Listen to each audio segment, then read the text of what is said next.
both these teams in this season in particular that are at play here tonight in Dallas. Kick away from Sauls. There'll be no return by the Mustangs. And so we're going to look at SMU's offense, which is 6th in the ACC and 26th nationally at 443.5 yards a ball game against a Pitt defense that's 349.4. That's 8th in the ACC. And a young man who's done a terrific job, Kevin Jennings, who tonight, Tom, makes his 8th career start. Yeah, and what he's got to do is shake off last week's performance. 3 interceptions, very uncharacteristic of his nature. He's always valued the football. He's a dynamic runner, a sufficient passer, but he's got to have a short memory. SMU off the 25, first throw of the game toward Daniels, batted in the air and almost intercepted. Matlack, the transfer from Kansas State, got a hand on it, and then you saw Kyle Lewis, another one of those new first-year starters for defensive coordinator Randy Bates, almost come up with it. Yeah, I see Matlack getting off the ball. You see that quick first step. He's in the backfield in 2 steps, and they're trying to get the ball laterally right now against this Pitt defense to get them running sideline to sideline to avoid some of the pressure stuff up front. So 2nd down and 10. Jennings burning a lot of the play clock, down toward 10 seconds here. Up in the pocket, long throw, up the ladder and caught, and spinning away is Keyshawn Smith. Down the far sideline into Pitt territory goes Smith. Donovan McMillan might have saved the touchdown. Keyshawn Smith, and the timing of this throw from Kevin Jennings out on Rashad Battle, number 15. He's just going to pull up, come back to the sideline, and nice job maintaining his balance upon contact there from Rashad Battle, and a huge explosive. First down give. This is Brashard Smith. He'll pick up 3 on the first down to the 29. So right away on the 3rd snap, SMU going to work against these Panthers. Well, Rhett Lashley, the head coach and the offensive coordinator, told us this week you have to get explosives on this defense. They're too good to just drive the ball down on 12-play drives, and that's one tonight. Here's a quick throw to the perimeter. Here goes Smith again. Tried to fire through. Does inside the 20. 1st and 10 for the Mustangs. McMillan the stop out of the Pittsburgh secondary. Tom, it looks like Jennings, at least early, making quick decisions. Yeah, making quick decisions. And credit Matthew Hibner, the tight end right there, number 9, Keyshawn Smith, for their stock blocks out in space that allowed Brashard Smith to get that gain, now put them inside the 20-yard line. They put Keyshawn Smith to the boundary side. Bring Stone Eby in, the 2nd tight end, almost as an H-back. Here's Brashard Smith on the ground at the 15. Smith diving forward toward the 7. He got tripped up. Matlack was there. Ryland Gandy, another first-year starter at the corner spot from Buford High School, north of Atlanta, makes the play. This group of white jerseys on defense, you're going to notice their front is going to penetrate. They're going to get upfield. That time SMU exposed it. Another quick hitter. Here's Smith spinning at the 5. He'll be tackled at the 2. 1st and goal for SMU. Jimmy Scott, the end, peeled back to shove Smith down. Smith's so good in the hole, through tight creases. He can make people miss in a phone booth. He's got great contact balance. He'll be utilized tonight in the run game, also as a wide receiver. We've already seen him out of the backfield as a pass catcher. And what a fantastic opening drive for SMU on offense. You see Rhett Lashley now in his 3rd campaign here at University Park. L.J. Johnson's coming the ball game. He wears number 11. He's in the backfield with Kevin Jennings. 1st and goal for the Mustangs. Johnson straight ahead. 5th rushing score of the year for L.J. Johnson, and SMU makes quick work of their first possession. L.J. Johnson, number 11, he's the power back. He's the change of pace to Brashard Smith. You'll see both of them tonight. But this offensive front for SMU deserves the credit on this opening drive. Ja'Kai Clark, Logan Parr, Justin Osborne, P.J. Williams, and Savion Byrd leading the charge for the Mustangs. 7 plays, 75 yards, and 241 for Lashley's team. And Colin Rogers punches home the extra point. It is 7-0. And Jennings to Keyshawn Smith tore the seams open in the first possession. You got to get the explosive, and you got to get them early. SMU does, and then puts the ball on the ground. Imposes their will on Pitt. Fast start for the Mustangs here in Dallas.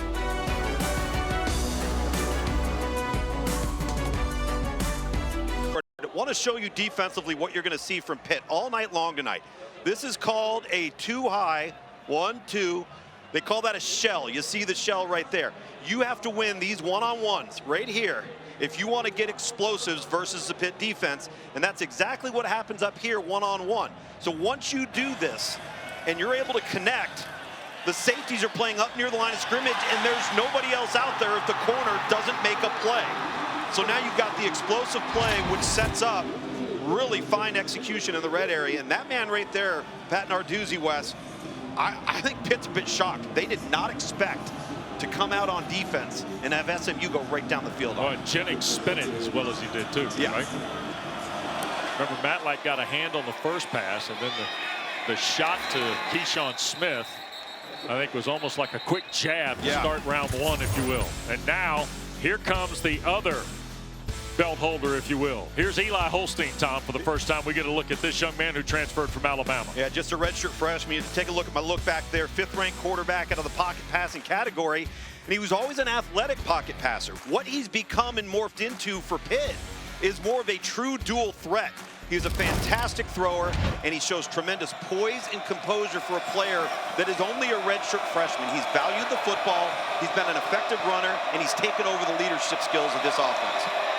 That is Mumfield in motion, and Holstein going to keep it on first down, and he'll rattle off right about 4.5 yards before he's tackled. Now remember, Eli Holstein's best friend is 0 for Pitt. That is Desmond Reid. Pound for pound, maybe inch for inch, the most valuable player in college football so far this season. I think he's the best transfer portal player in America that nobody's talking enough about. All 5'6" of him, he's like Mighty Mouse. Here's Holstein, gets it to Reid on cue, and Desmond Reid's got the first down. He'll step away to the 43, and just like that, 0 impacts the ball game. Yeah, quickly leak him out. Eli Holstein just pops it to him, and what you saw at the end of that play was a finished run. What the coaching staff here and Cade Bell, the offensive coordinator, shared with us, that he may be the toughest football player, regardless of position, on Pitt's football team. You see his APY per game and where it stacks up in FBS play.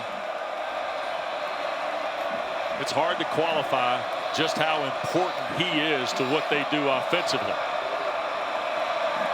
Pick up a 14, and here is Reid on the carry now, and he'll pick up a couple to the 45-yard line before he got knocked back by the middle of that SMU defense. And there's a look at Cade Bell. Ironically, we had his dad Kerwin in the Catamounts in week 1 in Raleigh. He's the head coach of Western Carolina. Kerwin shared with us, the worst part about Cade leaving my staff is my granddaughter went with him. Here's Holstein back inside. That ball got deflected away, and that's Ahmad Walker, the linebacker. Now marker's been thrown from well behind the play over in front of the Pitt bench, and we'll see what's here on a ball intended for Kenny Johnson. Yeah, this flag might have been a little late. Pass interference. Defense, number 34. The ball be placed at the spot of the foul. Automatic first down. May have been a little late, but I actually believe it's a good call. Take a look at the replay right here. He grabs him. Oh, there's no question. Yeah. That's a good call. Flag comes in a little late. That's fine, but it's the right call. This is Eli Holstein trying to dump it off here. Had he not been grabbed, he probably would have caught it.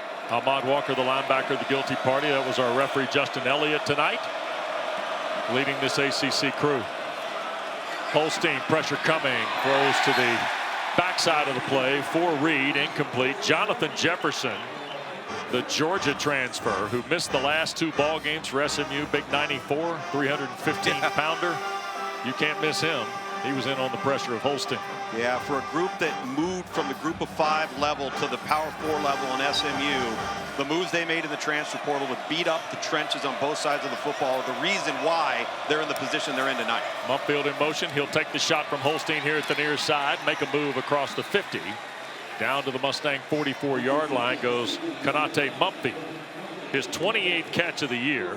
Walker and Jefferson are there on the tackle, and you see Pitt is countering SMU with a little tempo of their own here after the play. Yeah, big 3rd and 4 here for the SMU defense. This is where SMU, who doesn't traditionally pressure much, has come after people in the previous few weeks. Holding opponents in ACC play to under 31% on 3rd down. Holstein from the pocket, in trouble, sacked. Isaiah Smith, who leads them in sacks now with 4.5. Well, Eli Holstein wanted to throw this football out on the rail route to Desmond Reid, number 0 right there, and he couldn't get it because you've got number 24, Kobe Wilson, on his horse. Does a fantastic job taking it away. By that time, pocket collapses. Really good defensive stand. Caleb Junko second in the ACC in net punting. Roderick Daniels waits. He's third in the ACC in punt return yardage. Snap back. Junko gets it away. And it is off the right of his foot and out of bounds around the 25 or 26 yard line of the Mustangs. In fact, it's at the 28. That'll get us to a timeout. Each school's had it once. SMU went 7 plays, 75 yards. They lead Pitt 7-0 in Dallas on a Saturday night.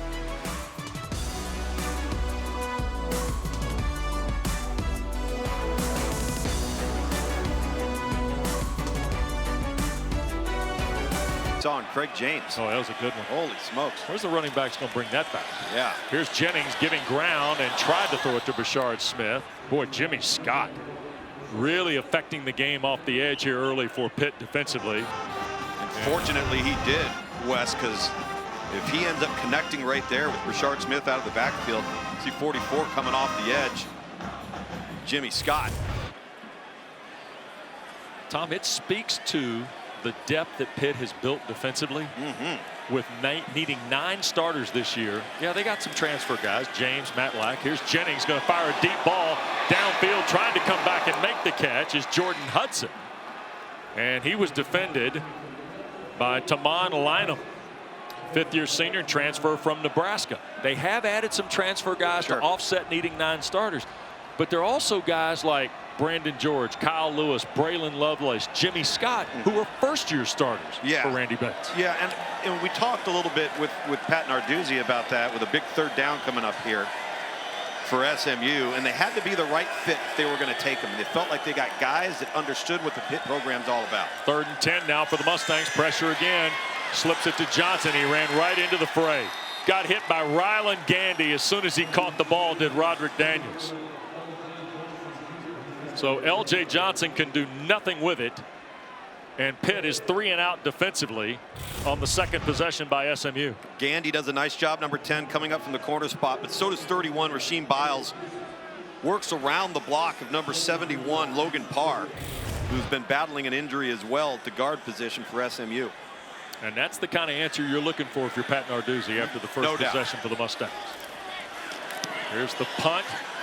Isaac Pearson will drive it away. Des Reid on the return. Remember, he ran one back in week 1. Reid will slip across the 40 to the 41-yard line. And that's where Pitt's 2nd possession is going to begin. So the Mustangs with a 7-0 lead. Pitt forces a 3 and out. And Rhett Lashley wants a what for here with Justin Elliott and his crew. Yeah, I think he feels like there was a block in the back that happened right in front of Desmond Reid before he fielded that punt. A little pushing and shoving. You're going to see 49 ends up turning his back. And that's not the right clip there. Here goes Reid. And he will gather right at about 6 to the 48. Walker and Wilson, the 2 linebackers. For Scott Simons, the Mustang defensive coordinator, who, like Randy Bates, has done a terrific job. Both these schools, the first headline you get is about what they do offensively. You'd be mistaken to invest all of your effort in that because they're really good, both schools, on defense. You see the Mumfield catch across the way. That puts Pitt in SMU territory. Back to the play a moment ago. You see some hands to the face right there. They weren't too happy about that. That's one call, but it was the block in the back that Rhett Lashley felt like it should have been a penalty. Here's Holstein dumping the ball, and that's the tight end. I think Gavin Bartholomew gathering the football and then driving inside the 40-yard line goes Bartholomew, who's had a very quiet campaign, Tom, in all honesty. Only 20 catches and 167 yards coming into tonight. He's had 8 receptions in their last 3, and folks are kind of waiting on Bartholomew to have that big game. Here's Holstein. A little soft pitch for Reid's run.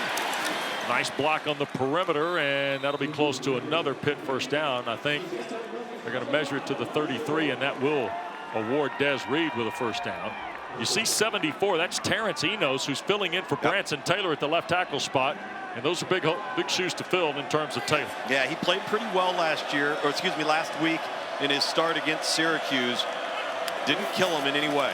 Here's Holstein dancing around, fighting through the traffic, and he'll throw it away into the SMU bench. And so it'll be 2nd down and 10. Eli found a way to survive there, Luke. Certainly did. Desmond Reid trots off. Rodney Hammond, number 6, comes into the football game. Isaiah Smith, Jared Harrison Hunt providing the pressure.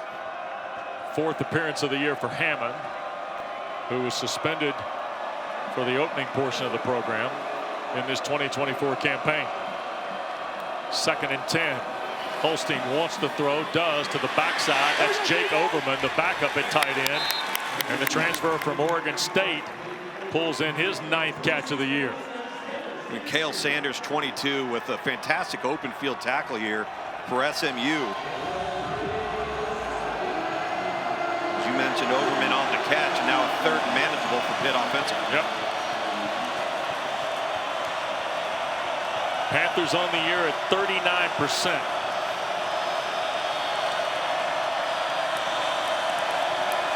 Mumfield in motion. Here's Holstein to his right, looking for an intended receiver. Was Mumfield, and he was defended. Smith was the guy pressuring, and then Sanders was the guy defending. Cannot take Mumfield. It's 2 plays in a row for Cale Sanders. Tackle on the previous play and the pass deflection right there. And Eli Holstein ends up getting forced into the boundary here to his right side. So you run out of real estate pretty quickly. Right, now there's really nowhere to go with the football. SMU applies pressure, covered down on the back end, forcing a field goal. 8th play of the drive is a 44-yard try for Ben Sauls, who's been really good. He's 12 for 12 this year. 14 consecutive is a Pitt record. And his first kick of the night is hammered right through.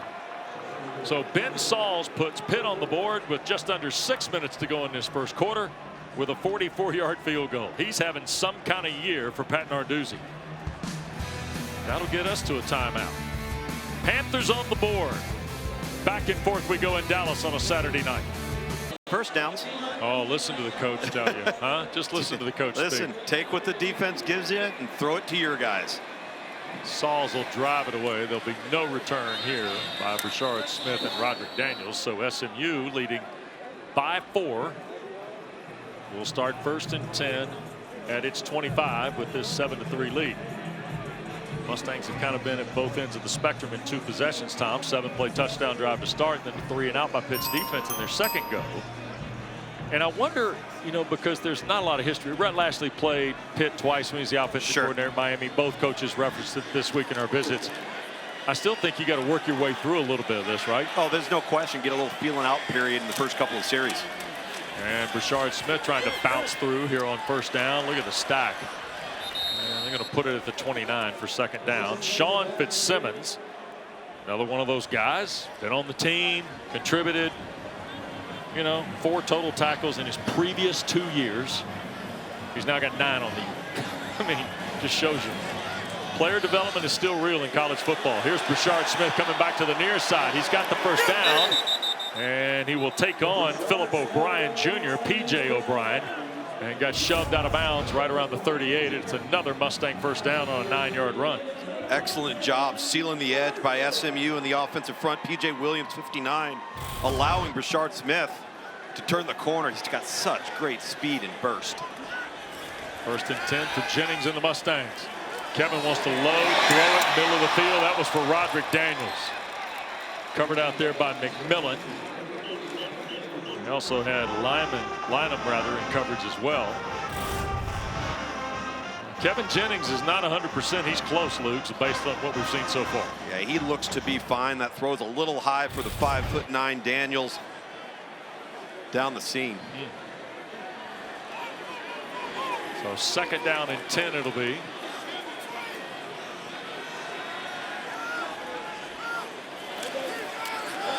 And Jennings shoots it here again. What a catch in traffic. That's Jordan Hudson. Close to a 1st down. We'll see where they spot it. near the 48.5 of SMU, and I think they're going to call it. It'll be 3rd and short here, I believe.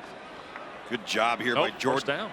By Jordan Hudson, really pushing the vertical route, and then the timing of Kevin Jennings to get the ball out of his hands. Difficult to defend along the sideline. So they do give him a first down, and boy, Brashard Smith got hit by Lovelace right at the belt buckle when he took the football from Jennings there. Terrific play by the Panthers defensively. L.J. Johnson will check in as Brashard Smith comes out. Wes, you mentioned player development with this Pitt football team, and even you come back into the season, you've got 2 returning starters, which are a developmental program. So you've got redshirt sophomores, redshirt juniors. It's their time. They know it. They're older, and then all of a sudden, it's their time to shine, and that's what they've done. Here comes the pressure. Jennings has got to cut it loose. Hudson didn't turn around for it. Quite frankly, Kevin had to pull the trigger because the heat was coming. Thompson led the parade for Pitt. Key Thompson, the Ohio transfer, comes in and really unleashes on Kevin Jennings right as he delivers the football. No fear from Jennings there. And let's see, we're going to get a timeout called here, I think. Referee Elliott. The previous play is under review for potential targeting. Okay. So Justin Elliott, the referee tonight, they're going to review this. Now, I don't know if this is Thompson's hit on Jennings. I believe it is. Okay. Right as Jennings was standing in there, as we were just discussing, he delivers the ball. Key Thompson appears to go up high a little on him.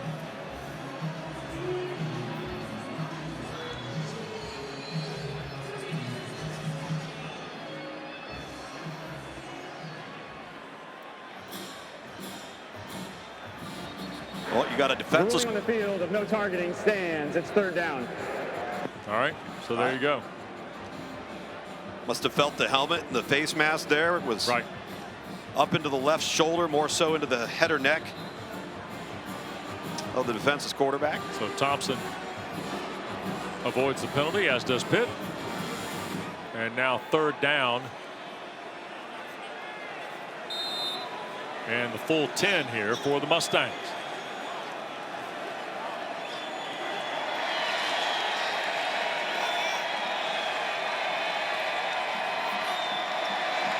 L.J. Johnson in the backfield now. Pitt again with pressure. Jennings tries to shoot it near side. That's Hibner the catch. Matthew steps away out of a broken tackle, and the Michigan transfer picks up the first down for SMU. P.J. O'Brien shoved him out of bounds, but Tom Hibner, who's filling that role left by the injury to R.J. Maryland, produces a 22-yard play. Yeah, filling it well here on the crossing route. Let's see if his elbow touches the ground or his arm. Oh, it's just his arm right there. Nice job keeping his balance and gaining some extra yardage and a fresh set of downs. Lynham tried to get him on the ground. Brookings is the injured Pitt player that's being tended to, but you see Matthew Hibner make a terrific play. He had 4 catches last week against Duke. He had not had a catch in the previous 4 games. And Rhett Lashley told us, hey, look, R.J. Maryland's one of the best tight ends in college football. Yeah. Fact. Matthew Hibner's not a bad football player. You hate to lose R.J. Maryland, but they had a lot of confidence in this guy, Tom. They felt like he could do all of the things in the passing game that they needed a tight end to do. Now, maybe not in a wide receiving-like manner that R.J. Maryland would do it, but this was a transfer for Michigan who just wasn't utilized in the passing game while he was in Ann Arbor. Now he's got an opportunity here to be involved and breaks 2 tackles, maintains his balance by putting his left hand on the ground. He's able to keep both knees off the ground. Wow. That's just a tremendous individual effort. And Hibner gets 22. And it ends up at the Pitt 30-yard line and a 4-point lead for the Mustangs with 3.5 plus to go in this opening quarter of play tonight in Dallas. Career long catch for Hibner. Jennings going to empty out Smith to the left. He'll shoot a sidearm ball that's caught. Brashard Smith, unbelievable catch for 9 yards. Tom, the throwing angle on Kevin Jennings here is like a back 3-inning reliever in the big leagues. Talk about lowering the elbow and finding a lane. That was all Kevin Jennings. Because if he throws that ball initially, it's batted down at the line of scrimmage by Jimmy Scott. Second down and short. And Smith will fight for the first down. Right to the 18-yard line. Jimmy Scott the tackle, Lukes. Yeah, Jimmy Scott's been pretty active here today. Take a look at what Kevin Jennings does here. He can't throw it because he's got two Pitt defenders playing on their side of the line of scrimmage. He gets the block, maybe a slight hold there from Keyshawn Smith on the perimeter, but that's just a quarterback playing with some savvy and some instincts of finding a way to get the ball out. Well, there's a lot in that play. Hibner checking to see if the ball was for him. Here's Smith falling forward. That should be, well, we'll see how they unstack this. That's probably a little closer than Rhett Lashley would prefer. Braylon Lovelace, the tackle for the Panthers. He's had almost a dozen tackles in his last 3 coming into tonight. Get a look at Lovelace from Leechburg, Pennsylvania. Highly thought of player out of high school in a really good, rich football state, Pennsylvania. Holy smokes. Got some substitution for both teams going on here. Yep. 2nd and 10.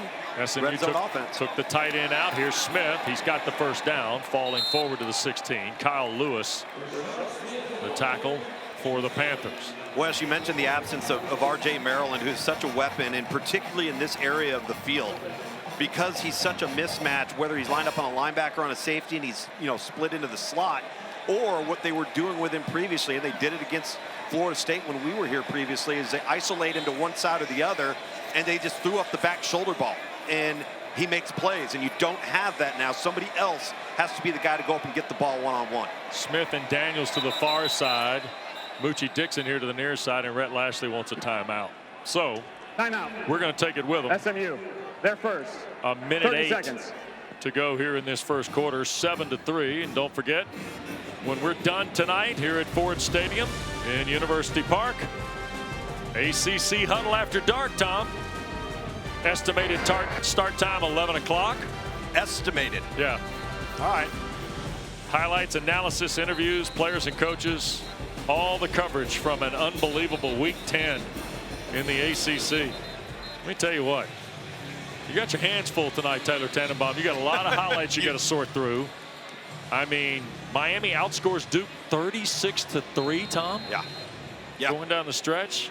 NC State gets 3 touchdowns from C.J. Bailey, 100+ from Hollywood Smothers and Jordan Waters. Wolfpack a big win. They've stacked wins together after the win at Cal a couple of weeks ago off an open date. North Carolina continuing to get after it on defense. Yeah. Big third down here for the Mustangs. Out of the timeout, here's Lashley. Jennings from the pocket, going to throw, caught Johnson, and he will score. There is a flag down on the play. Holding. Offense. Number 59. 10-yard penalty. Third down. P.J. Williams' holding call will negate the touchdown catch of 16 yards for L.J. Johnson. Again, an explosive play taken off the board. Was P.J. Williams, the right tackle, called for the infraction here. And man, Kyle Lewis was really close to intercepting that football in the flat for Pitt defensively. But you see P.J. Williams grab and just roll to the ground. The Pitt pass rusher off of the edge. It's a good call by the officials. And now, instead of 6 on the board, you're 3rd and 20. Yep. 3rd and 18, excuse me. Stone Eby, by the way, has come in, so Pitt counters that substitution. And they bring in Sincere Edwards, a true freshman at defensive end here. Do not take a sack here if you're Kevin Jennings. Jennings backs up, going to launch again, looking. Oh, what a catch! Moochie Dixon, 1st and goal. Moochie Dixon, who caught the slant to start the game at Stanford for the Mustangs, now sets up SMU 1st and goal. And what did I just tell you, Wes? Who's going to be the guy that comes up with the one-on-one catch in the red area? That time, it was Dixon. Now 1st and goal. Here's L.J. Johnson trying to get it on the ground and cannot. Got turned away right at contact. He ran up the back of Justin. Set up the Mustangs with the catch from Kevin Jennings. He's to the far side. Jennings to Brashard Smith. Shook one tackle And will be stacked up right around the 2, maybe the 3-yard line. And Keith Thompson got a hand in there for Pitt. 38 in the white. Keith Thompson's been all over the place defensively on this drive. In particular for Pitt, a really good player out of the MAC. Played at Ohio as a 6-year senior here. One of those transfers that just fit the mold of what Pat Narduzzi and Randy Bates, the defensive coordinator, wanted to have for some of the holes they were trying to fill. Veteran piece. He's 24 years old. Is Keith Thompson. Tonight's his 47th career game. Here goes Smith, reverse, and this is Roderick Daniels to the right. Daniels eludes one, dives and scores. Oh my goodness.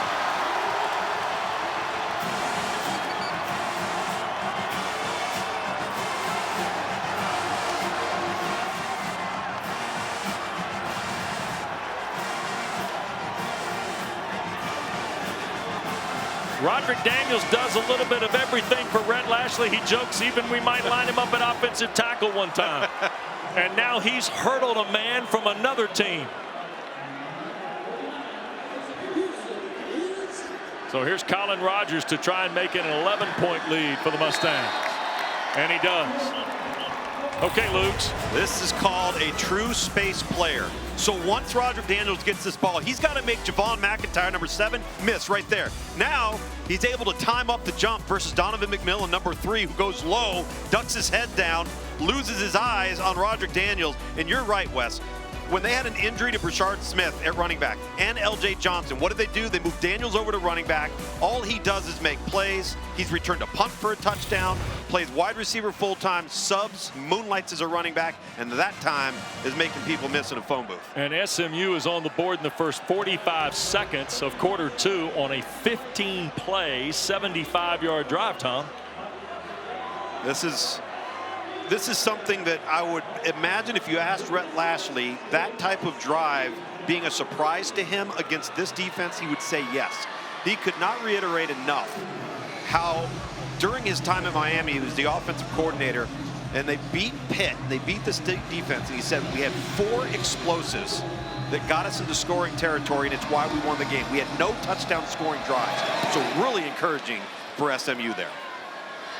There'll be no return here for the Panthers. So Pitt will start from its 25-yard line in an 11-point deficit here early in quarter 2. Quick reminder to you, we've got 3 more Atlantic Coast Conference championships right here for you on ACC Network and the ESPN app. First round of the women's soccer tournament starts tomorrow at 6 o'clock. Field hockey quarterfinals start Tuesday at 10 a.m. Eastern. And then the first round of men's soccer starts Wednesday at 6 and 8. All available for you on ACC Network and, of course, on the ESPN app. So off the 25, here's Eli Holstein, and Pitt is in a real answer-back situation. Holstein tripped up as he came out of the pocket. A flag is thrown down as he's sacked for a loss of 3. Roberson, I think, is the guy that tripped him up. And you see Jacoby, the guard, was also kind of in the mix for Pitt. And now a little bit of a conference with referee Justin Elliott. Corey Roberson was removing Ryan Jacoby from the mix. Shot block. Offense. Penalty is half the distance to the goal. First down. So a chop block. And Pat Narduzzi getting a little bit of the interpretation here. See if we can pick something up. Yeah. Tom. All right, so you're going to see. It's Eno 74. Correct. That's your left tackle. I don't see. Whoa. What about 61 and 56 there? That might have come late. Yeah. And now another flag is thrown. And this is in the neighborhood of procedure, false start, early movement, all the things that coaches coming off penalties like a chop block don't want to have. Delay of game. Defense. 5-yard penalty. First down. Okay. Let's go back to the play before this one, as Rhett Lashley wants to know why that was called. Let's take another look here. So there's your center 56. See if he engages.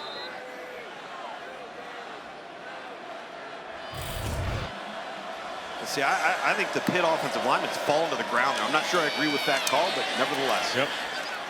And then SMU was ticketed for my new favorite penalty, Tom, simulating the snap count or distracting signals, whatever. Disconcerting signals. There you go. There it is. There it is. Yeah. No, I just think on your traditional chop block, you know, you're engaged with a guy and somebody comes and goes low on the other player, and I'm not quite sure I saw that. Nonetheless, 2nd and 12 it is. Early here in second quarter action. Holstein on the perimeter. Reid flags down behind the play as Reid is knocked out of bounds near what would be a first down at the Pitt 35. They're going to get a vicious hands to the face on Eli Holstein from an SMU defender here, right as he delivers the football out into the flat. The officials all over this one. You saw the hankies flying the moment the ball left his hand. I think the question here involves the play.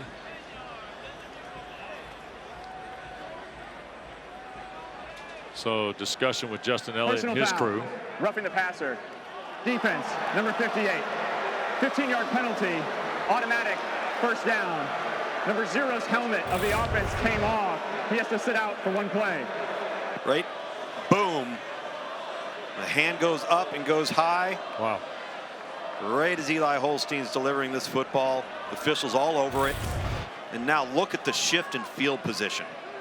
Yep. Just off of that play, Rodney Hammond comes on. You heard the official talk about Desmond Reid's helmet coming off, so he's got to sit out for a play. Ball in midfield after that sequence right there. Here's Holstein on the perimeter. Gets it to Day Reynolds. And he will dive forward for 5 before Moses makes the tackle for SMU. One of the things you've got to respect about both SMU and Pitt from a defensive perspective is these two teams tackle very well in the open field. One of the most difficult things to do in college football in today's game, and both very proficient. Hammond stays in the game, comes out of the backfield in motion. There's a quick throw and a heck of a catch. That's Overman, the tight end, squared up right around the 38, Tom, and tucked that away before Kobe Wilson could make the hit. Yeah, second catch of the night for Overman, and Eli Holstein throwing it dart. Yep. Here's a 1st and 10 play on the perimeter. This is Rodney Hammond, and Wilson will help him out of bounds at the far side, but he picks up 7. Almost 8. It'll be 2nd down and 2 for the Panthers, who are on the march here now, 3 minutes into the second quarter and needing to answer as SMU's built an 11-point lead. Just as I commend the open field tackling, Deuce Harmon, number 7, gets juked. That's Reid coming in motion. Snap to Holstein. Back to Des Reid and bounced it to him. I'm not sure that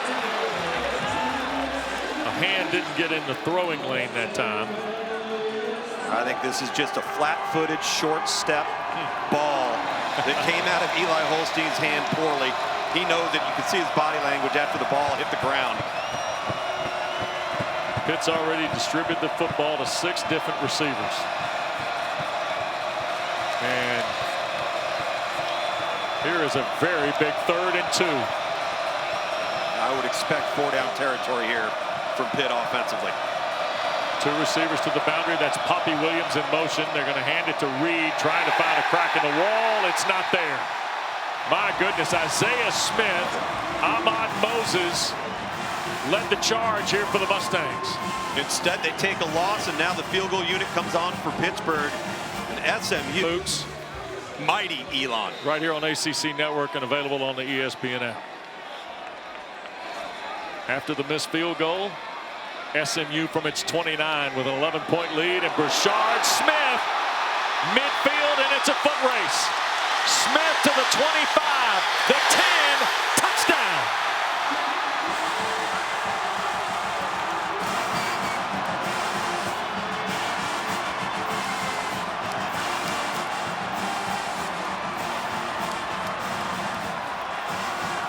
"71 yards is a career best for Brashard Smith." My goodness, Luke. He doesn't lose many foot races.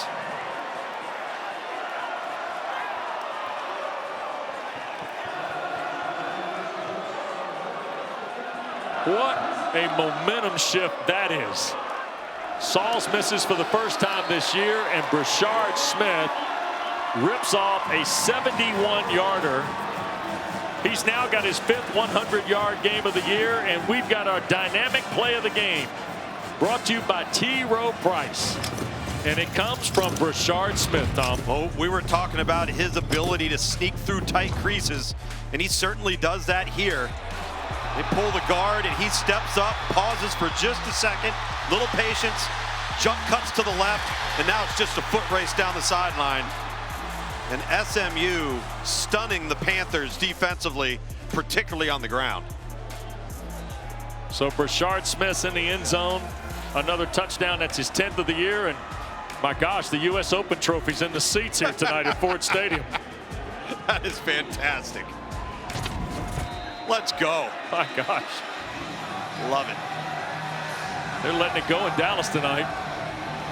Think there's a replica or two of those? You're the golf guy. Come on. Well, I'm going to tell you, if he wants to come by for pictures, we'd be willing. End over end. No return for Pitt. And with 10:43 to go in the second quarter, Tom, we're going to have a discussion I thought we were going to have in the second half. No doubt. And that is, how does Cade Bell and Pat Narduzzi now keep that football team kind of in front of them?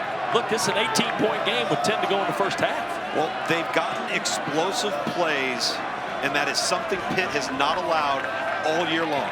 And Rhett Lashley called it this week. He said, we have to get explosives versus what they do, because sustaining drives for long periods of time is very difficult against this Pitt defense. Here is Holstein now in the Panthers. Reid with the carry, and trouble from Moses. Or Walker, the linebacker.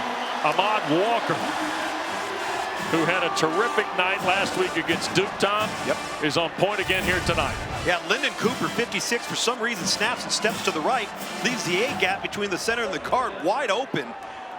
And Ahmad Walker just times up the pressure perfectly. And right now, SMU feeding off this crowd, feeding off the momentum of the offensive performance so far for the Mustangs.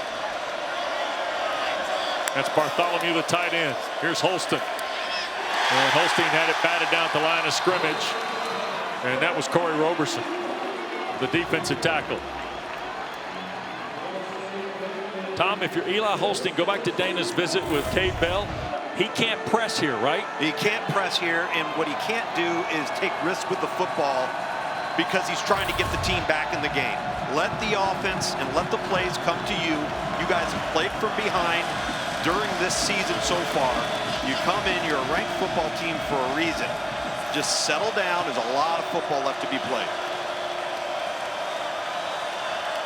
3rd and long here. Almost 5 gone in the second quarter. Holstein, Bartholomew, a sliding catch. It's ruled incomplete at the 26-yard line. Now, one thing I think we're seeing too from Eli Holstein, for whatever reason tonight, is his footwork's not aligned and married with the target. He's throwing a bit tense, and the ball's going low. So we're not seeing the accuracy that we've become accustomed to seeing from him throughout the first 8 weeks of the season. It's affecting the passing game. 3 and out tonight for Pitt for the first time offensively. And here is Caleb Junko to punt it away. Daniels waits at the 37 for the Mustangs. And a timeout asked for by Pitt. Timeout. Pitt, they're first. So it's 4th down and 14. It's 21-3 SMU, and the Panthers want to visit before Caleb Junko punts it away. We'll step aside in Dallas. Is explosives. Absolutely. This one's Keyshawn Smith on the first drive of the game for SMU. A new little razzle-dazzle here from Roderick Daniels. He goes over the top. And then the big one on the ground, 70-plus yards from Brashard Smith. Turns on the Jets. And that's not even counting the 26-yard completion, or excuse me, the 18-yard completion to Moochie Dixon to put the Mustangs in scoring position in the first quarter. You see the season average for SMU per game and Pitt as well, and the Mustangs are already halfway to their typical number. Makes it a lot easier. Here's Junko to punt and got it away. It will bounce before it reached midfield and promptly skip toward the 48 where it's out of bounds. And SMU is going to have pretty good field position here after just a 27-yard punt. And let's visit with Dana. Yeah, Wes, this is what it looks like when your head coach has a little bit of faith in the quarterback in Kevin Jennings. After he faced a little bit of adversity last week against Duke, he's not trying to do too much tonight. He's just playing within the system. And Rhett Lashley told us that he's got a chance tonight to prove that that's just the exception, not the rule, and he's doing just that. No doubt, Dana. He's had a short memory like we've talked about. He brushed it off and playing lights out once again. And going to hand the ball to L.J. Johnson, and here go the Mustangs on the ground. And Johnson gets 8 to the 41. Best starting spot of the night for SMU. Ryland Gandy might have saved a bigger gain there from Johnson. And a little bit of tempo now, and L.J. Johnson trying to hold the point, cannot. And Brandon George, first time we have called George's name tonight. The 6th-year senior out of Berks Catholic makes the stop for the Panthers. 60th career game tonight for Brandon George, Tom, and a first-year starter. Yep, a guy that stuck around, developed, understood his role, and now is in a fantastic position. That's his 53rd tackle on the season tonight. So 3rd down and a yard here for SMU. And Brashard Smith got tripped up right as he got back to the line. Matlack, I think, got a hand in there. Gandy was in the fray for the Panthers. Rasheem Biles also there, and with an 18-point lead, Rhett Lashley looks like he's going for this. He's taking a look at it. He may just hang in there for a second. Potentially call timeout. And he's got one to burn if he likes. Yep. He's got 2 to burn, actually. You see their 4th down numbers on the year. And yep, there's the timeout. Second of the half for the Mustangs. So they'll talk it over at the SMU bench here. So all the details and more coming up with ACC Huddle at the half. And now a flag. Illegal substitution. Offense. 5-yard penalty. 4th down. Wow, off of a timeout. And SMU looked like they were going for this. And so Isaac Pearson will come out now to punt on what is 4th and the full 6. Desmond Reid going to lock heels at the 10 at Pitt's end of the field. So the poor punt by Junko does not haunt Pitt on SMU's best starting position of the night. Pearson trying to hang this up near side. Reid will make the fair catch, standing just outside the 10-yard line. And in an 18-point lead for SMU, the Panthers will get cranked up 89 yards away. And Eli Holstein will bring them to the gates, if you will. Because here's what's at stake tonight, Tom. Clemson trails late in the first half to Louisville, but Miami's made their move today. And you see right there in the stack, SMU and Pitt trying to get position on the rail, if you will, in November. No question. A lot of football to be played here in Dallas. Yep. Rodney Hammond starts in the backfield for Pitt off their 11-yard line.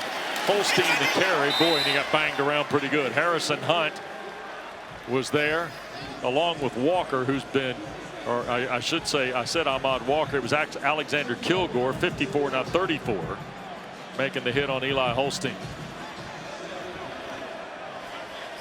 And quickly 2nd down. Looking for the throw and has it just beyond the 15. That's Kenny Johnson, sophomore from York, PA, with Wachovia right there to tag him from the safety spot. Pittsburgh's just got to find the little pockets, the underneath stuff. Take what the defense gives them. Scott Simon's the defensive coordinator here. 3rd and 4. This is where he likes to heat you up, but they are predominantly a zone defensive football team. Find the voids. Crowd roaring at Holstein. Holds the ball. Johnson the catch. First down for Pitt. Kenny Johnson trying to create some more from it and stretches out to the 42-yard line. A lot of patience for the QB here, Tom. Yeah, a lot of patience, and hangs in there. Got a lot of bodies moving around. Keeps his eyes downfield and delivers what wasn't a strike, but it was a heck of an effort and a play being made by his target. And Johnson makes another catch as we're back to live action. Pulled down by Crossley. Right around the 45, 46-yard line. Longest play a moment ago to Kenny Johnson for Pitt tonight of 24 yards. So second down. Holstein in rhythm. Back for Johnson. A diving catch of it, and it is called a catch, and it is at the SMU 43. Right in front of Crossley. Again, that throws low. It's the correct read. Timing and anticipation is exactly how you'd like it. Just got to get the ball up if you're Eli Holstein. Here's Holstein. He's going to make the long throw, and the catch is made by Hammond. And Rodney Hammond's taken down right around the 41 by Moses. Ahmad Moses had one of the best games of his career a week ago on the road at Duke. And then a fine open field tackle right there on what was a long throw for Eli Holstein. Yep, substitutions both ways here. Bartholomew has come back now for Pitt. They also bring Poppy Williams into the lineup. He's one of those little wing backs on the left. He flexes out into space here. On second down, Holstein up in the pocket, dumps it to Reid. Desmond Reid tangling with Walker and tackled into the bench area, and here comes a flag. Ahmad Walker might have been a little overzealous once he got to the white on the far sideline. Yeah, they got tangled up there. Clearly out of bounds. I think this is going to cost SMU 15 more.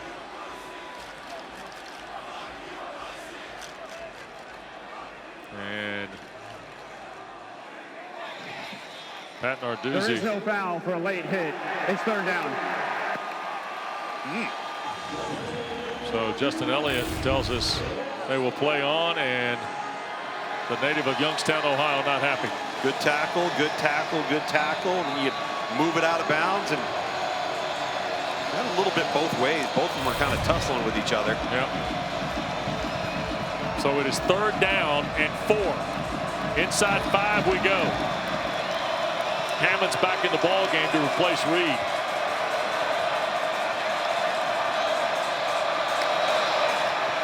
Here's Holstein to his left. Flag down on the play, and out of bounds he goes as he was throwing the football. Booker was the guy who was chasing him. Big Tank Booker. My goodness.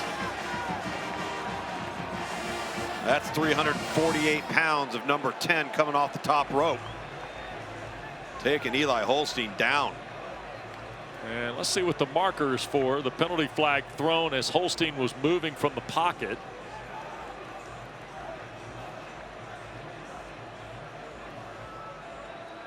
And it's a hold on Pitt. Holding. Offense. Left tackle. That penalty is declined. Foot down. So it'll stay. Well, it's 4th and 8 now, Tom. He lost 4 yards on the play. Not sure if they called that on the right member of the offensive line. That was Terrancino, 74. He was engaged and had his hands on the SMU defender. I did not see a pull away or a hold. Pitt is 7 for 9 on 4th down. And a timeout has been asked for here.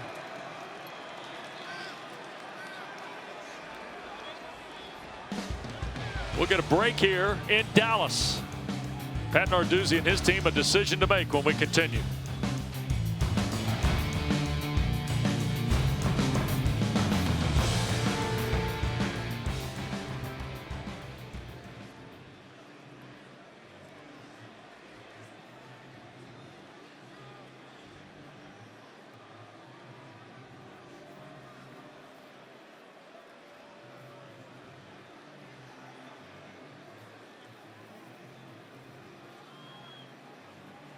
After replay review, The pass was incomplete before the passer was out of bounds. The penalty is still declined. It's 4th down at the 37-yard line.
All right, couple things in play here. Justin Elliott spent some time with Pat Narduzzi and Rhett Lashley during this timeout. They reset, by the way, saying that Holstein threw the football before he stepped out of bounds. So it would have been 4th and 4, Tom. Correct. Then that was after Rhett Lashley refused the penalty. Because he thought it was 4th and 8. Because he thought it was 4th and 8. When he found out it was 4th and 4, he wants the penalty.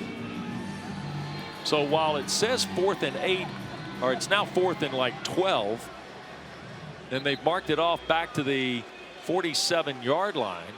Yep. So here we go. After the replay review showed the pass incomplete, SMU has decided to accept the foul for holding on the offense. That's a 10-yard penalty. It's 3rd down. There we go. Please reset the game clock to 4:43. 4:43, please. All right, so all these things occurring. Thank you. And listen, they got it right. Thank you, Justin, Yep, by the way. that's right. A lot of clarity in that, and you did a nice job. And I would say this, nice job on the officiating side for the management of the game on this. No question. Yep. So here we are at the 47 for what is now 3rd down. And right at about 13 or 14 yards.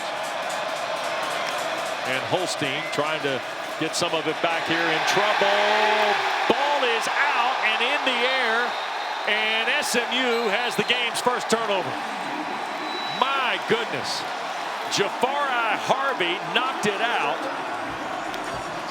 And Cameron Robertson, a junior from Plano, has open club takeaway tonight. And I think it's actually an interception.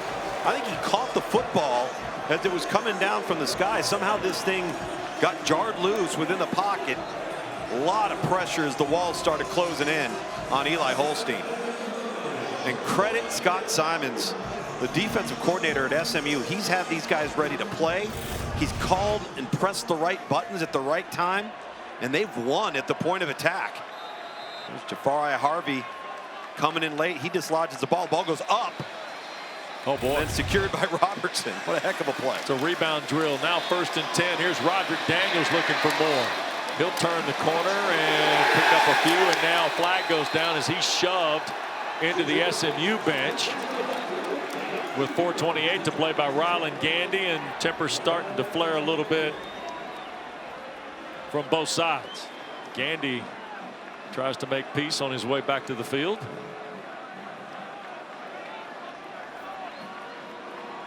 My goodness.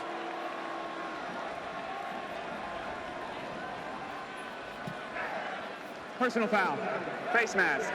Defense, number 10. 15-yard penalty. Automatic. 1st down. So we'll get a replay look at this. Off the 41. We'll push it well down the field. He laid off late, even though it started to be a shove. But that shot right there from Roderick Daniels may have deserved a yellow hanky. So the ball at the 26, and L.J. Johnson's checked in the backfield with Jennings. 3 receivers in the set. Flea flicker, and SMU trying not to give it back. May just have. Nope. They fell on it back at the 37. Braylon Lovelace blew up the flea flicker. And the Mustangs somehow found their way back to the football. I think it was Logan Parr that might have fallen on this. Well, and they happen to call this play versus a pressure and a line stunt of Pitt defensively, and it was the wrong call at the wrong time. Very fortunate to maintain possession of the football. Yep. 2nd and a mile, and here's Brashard Smith suddenly to the perimeter and around the corner and gears down at the 22. Boy, Brashard Smith is a handful, Tom. He stalled Tamon Lyman, number 8, on the edge right there, and then kicked it into another gear. And the Mustangs are up on the line now for 3rd down. And we got a flag thrown. And we got another flag on the ground. Maybe too fast that time. Offense, number 54. 5-yard penalty, 3rd down. Savion Byrd, the left tackle. And they were going to take a shot to Keyshawn Smith, number 9, at the bottom of the screen versus Ryland Gandy, number 10. There was no safety in the middle of the field, and Kevin Jennings knew he had it. And again, these explosive plays that are so critical that Rhett Lashley, the head coach at SMU, discussed with us this week. They've come up with them so far. Pitt has not. So now 3rd and 11 after the penalty. 3 to the field, 2 to the boundary, and now Smith's come to the backfield again here. And here's a throw to Brashard Smith, and the Panthers trying to hem in. That's I'm sorry, that's Daniels, and Roderick Daniels taken down inside the 5 at the 2. It's 1st and goal. Tom, Roderick Daniels has provided 2 of the more incredible plays of this first half. First of all, it was a difficult catch. And what has he done all night long? He's made people miss as we get some tempo inside the 3-yard line here from SMU. 25-yard play. They're going to hand it to Brashard Smith. And he's going to be tackled at the 2. Roderick Daniels tight roping the sideline like a ballerina dancer. And it looks like McMillan has pulled and twisted an ankle here or something, because he came out of the fray, was going to try and get to the sideline, and he couldn't. And the crowd, Donovan McMillan is hurt. And now back to his feet, and Pat Narduzzi telling him to sit back down because McMillan came out of the stack and was hobbling quickly, trying to get out of the ball game.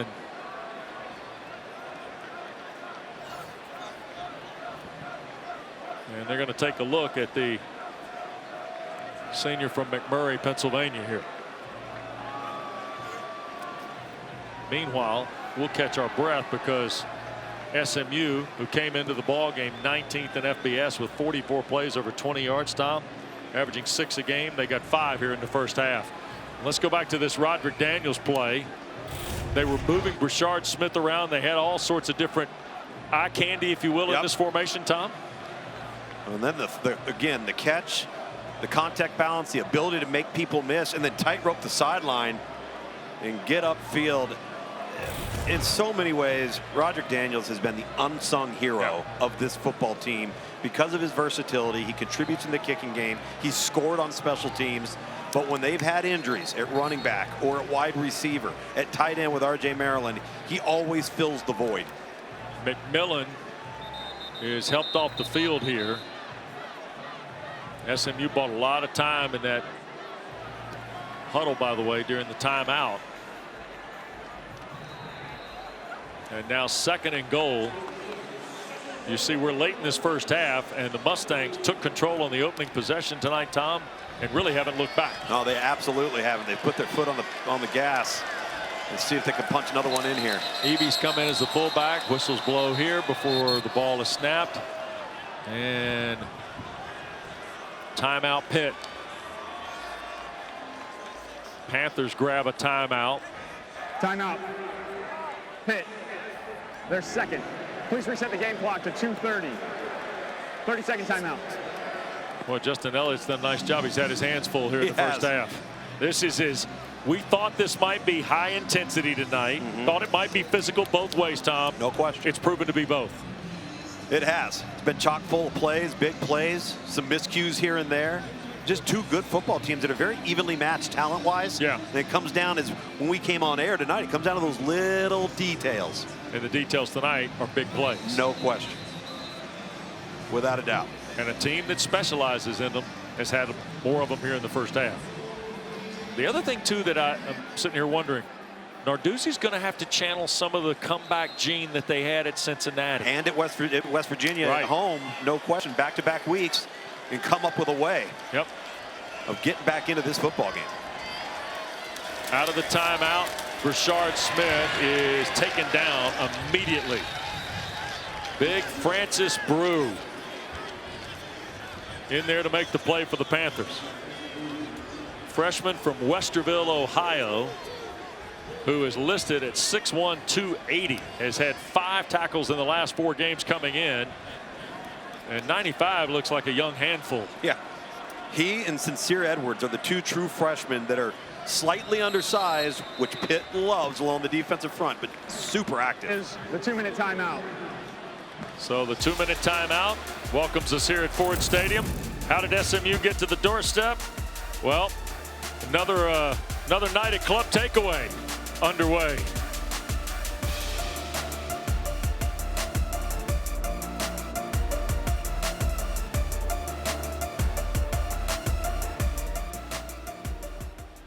Calendar in the ACC tonight. Tom, you said at the top, maybe one of the most important games are remaining in the regular season here in this first Saturday in November.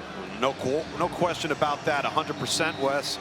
With where Miami and Clemson are currently, Clemson's down right now at home to Louisville. Pitt's got the most difficult schedule of those remaining teams that yet to play. Here's Jennings on the snap, buying time. Tries to do something with it, throws to the end zone. Brashard Smith caught it. It's a touchdown. Oh my goodness. Jennings threaded the needle. It looked like McIntyre was going to be able to make a play, but he threw it to only where Smith could catch it. Remember, Smith was a wide receiver at the University of Miami that Rhett Lashley recruited. You look at SMU, they've got some guys in the back of the end zone that are open, but Kevin Jennings doesn't take the chance to throw it back across his body. Instead, puts it in the only spot that Brashard Smith can catch the football. And look at those wide receiving skills. How about that? Jennings to Smith. It's a 3-yard touchdown pass. Here is Rogers. And the kick is good to make it 28-3 with 1:53 to play in the first half. Rhett Lashley was very honest with Brashard Smith. When he entered the transfer portal, he just said, man, I don't have a scholarship for you at wideout. We've got a bunch of wideouts. We just don't have a spot there. But I'd love to have you in the backfield. What do you think? And that's what's made him so dynamic. So Brashard Smith making a fantastic catch there. He, Roderick Daniels, remember, Jake Bailey, R.J. Maryland, the 2 leading targets for this football team are out. And they have not had Maryland in 3 weeks. Right. Well, this all started, this possession, with Cameron Robertson's interception, right, Tom? So that now gives SMU 77 points off of turnovers. And what's amazing is a week ago, they go on the road to Duke, and they themselves commit 6 turnovers. So they went into the game +7, came out of the game +1, but did not allow a single point to get scored on them by Duke on any one of those 6 turnovers. It's amazing. Rogers will kick it away, and this is Tyreek Robinson, off the end line. Robinson at the 20, 25, and out beyond the 30. Goes young Tyreek Robinson. So a freshman for the Panthers making a play in the kick return game, and we've got a Mustang shaken up on the kick return. So Eli Holstein and Pitt will pause here for a moment while they tend to the injured SMU play. You see the details of Holstein's night. And Some concern here about the SMU player that is injured on the play, and clock is stopped with 1:46 to go in this first half.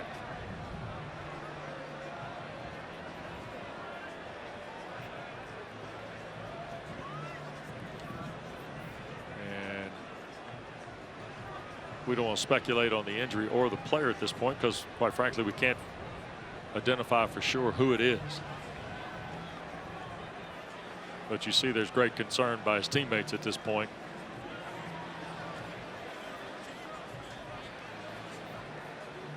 SMU meanwhile has built this 25-point lead in part because, Tom, of a fast start.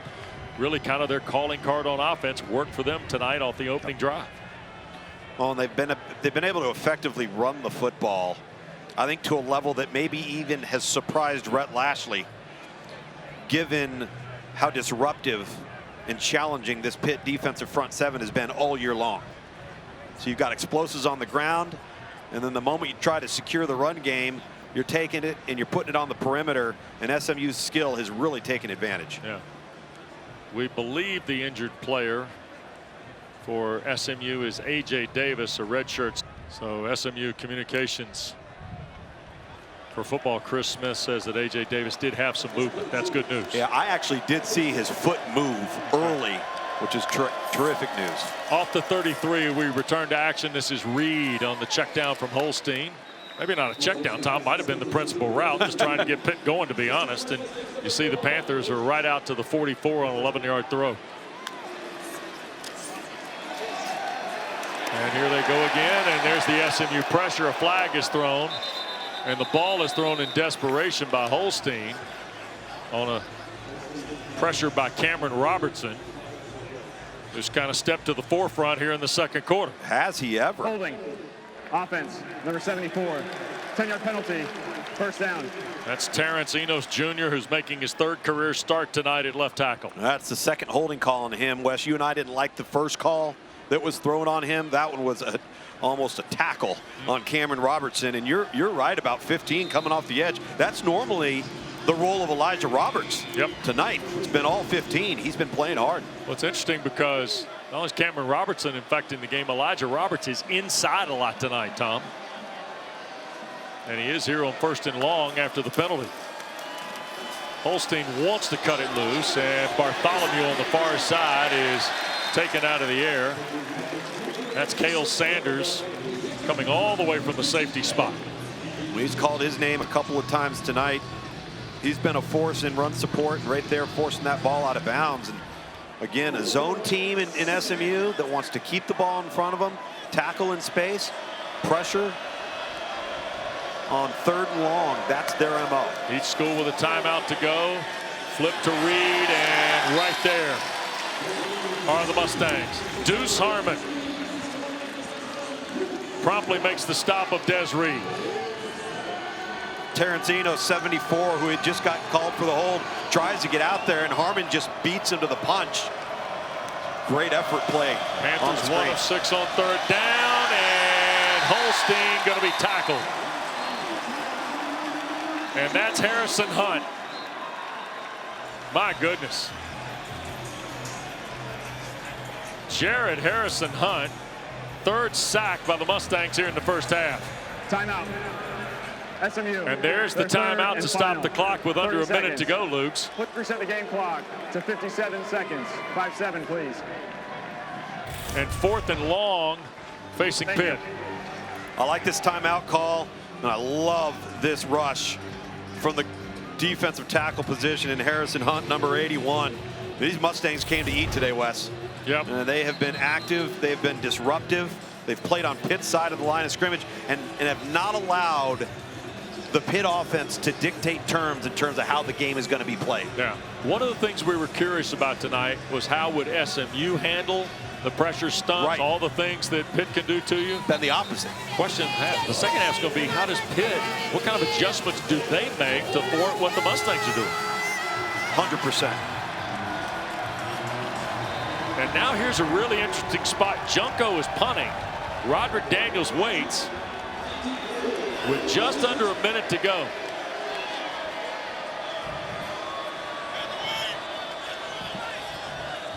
Now SMU jumping around here.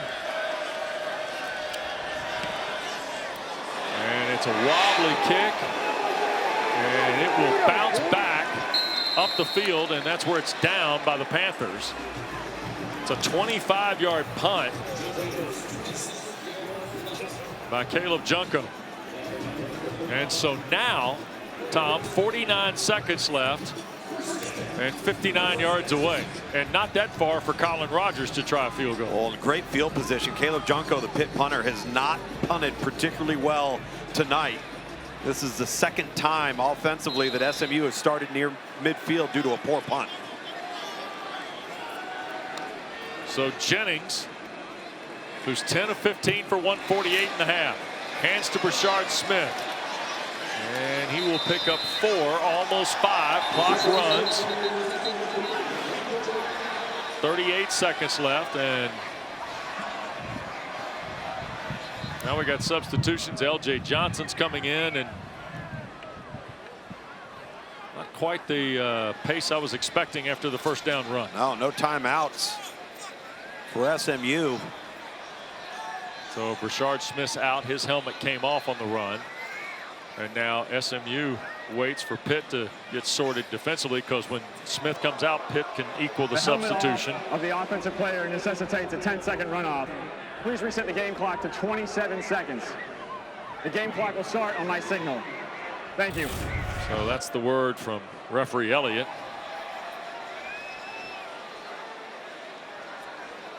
And Brandon George looks like he took the helmet off of Brashard Smith. So here's the give to LJ Johnson, and boy, that's a collision there with Lewis. And with 19 seconds left,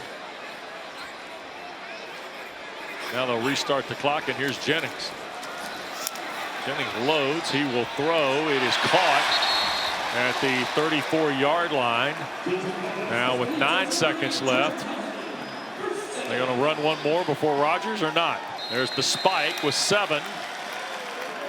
And Colin Rogers is going to come on and try a long field goal here before the teams go to the locker room. Now Rogers' longest was 55 at Louisville. He's got 14 made field goals on the year, Tom, in 19 tries. He's got 6 of 50 or more. And this is right at 50 with 7 seconds to go in the first half. Well, we got good kickers here tonight, too, by the way. Yep. And there's the last Pitt timeout of the first half. Their third and final. 30 seconds. How is it really well managed? Not even 1-minute drill, 2-minute drill, 45-second drill by SMU to put themselves in position. No timeouts. Give themselves a shot. 9 seconds left. You spike the ball. And to your point, Wes, with as many plus 50 field goals made, no question you don't run another play with 9 seconds left. You spike it, and Rhett Lashley right there says, we love our kicker. Yep. So 7 seconds to go now in this first half. And you see the most field goals of 50 or more in FBS belong to Colin Rogers. From Prattville, Alabama, of all places, to kick for SMU. 50 yards away. Kick from Rogers is good. So Rogers continues to add to the lead tonight for the Mustangs. 31-3 with 2 ticks to go. That would have gone a lot longer than 50. He absolutely hammered that ball. And Colin Rogers, after he makes the kick, shows the Panthers the shark. Oh boy. Oh boy. Sharks kick field goals too? I guess. So Rogers and Noah Patton-Arduzzi's upset.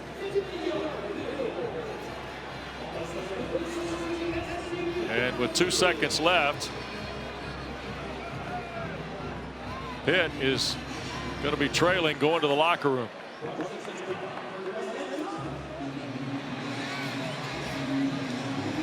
And here is Rogers.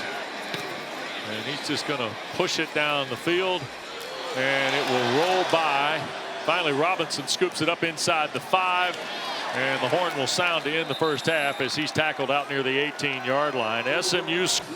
He goes, listen, we got to go in and play the rest of this game, because if we can do it in one half, so can they. Yep. Tyreek Robinson will not field the kick from Colin Rogers. Let's go downstairs and check with Dana, who talked to Pat Narduzzi. Well, Coach Narduzzi expressed some frustration, rightfully so. He told me our team's not making plays on offense or on defense, and he said it's one of the worst tackling performances that he's seen this season. I asked him, do you still have the locker room? And he said our guys will stick together, and the body language, nothing of concern. All right, thanks, Dana. You know one thing, the stiff-jawed former linebacker who played for his dad is not going to back down here. Eli Holstein with Bartholomew, the tight end, and 3 receivers. Good pitch here to Reid, and that goes nowhere. Mustangs are right back in the action. Walker, the linebacker, has been a problem from the start tonight for Pitt. Boy, there is no hesitation. He shoots this gap, leverages Desmond Reid, doesn't allow him to cut back against him. A 3-yard loss. Here's Holstein. Dumps to Reid. Ooh, and a big collision before he was able to get back toward the original line. You know who. Yep, Walker was there. So was Deuce Harmon. Boy, this SMU defense comes to play at the point of attack. They don't get leaky yardage gained on them. Tackle well in space. And they are putting the pressure on Pitt tonight. Yep. And we got a stoppage of play here because I think something got sailed onto the playing surface out near the 43. And that's going to bring an announcement from referee Elliott. Fans, please refrain from throwing items onto the field. It's 3rd down. How about one more? Put you in the pocket of Ahmad Walker here.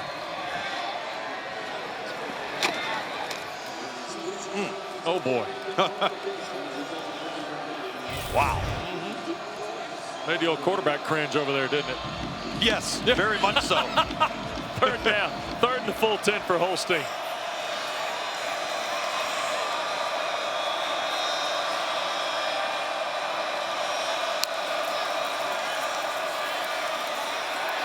Backing up, flags thrown, shoots it upfield, and incomplete.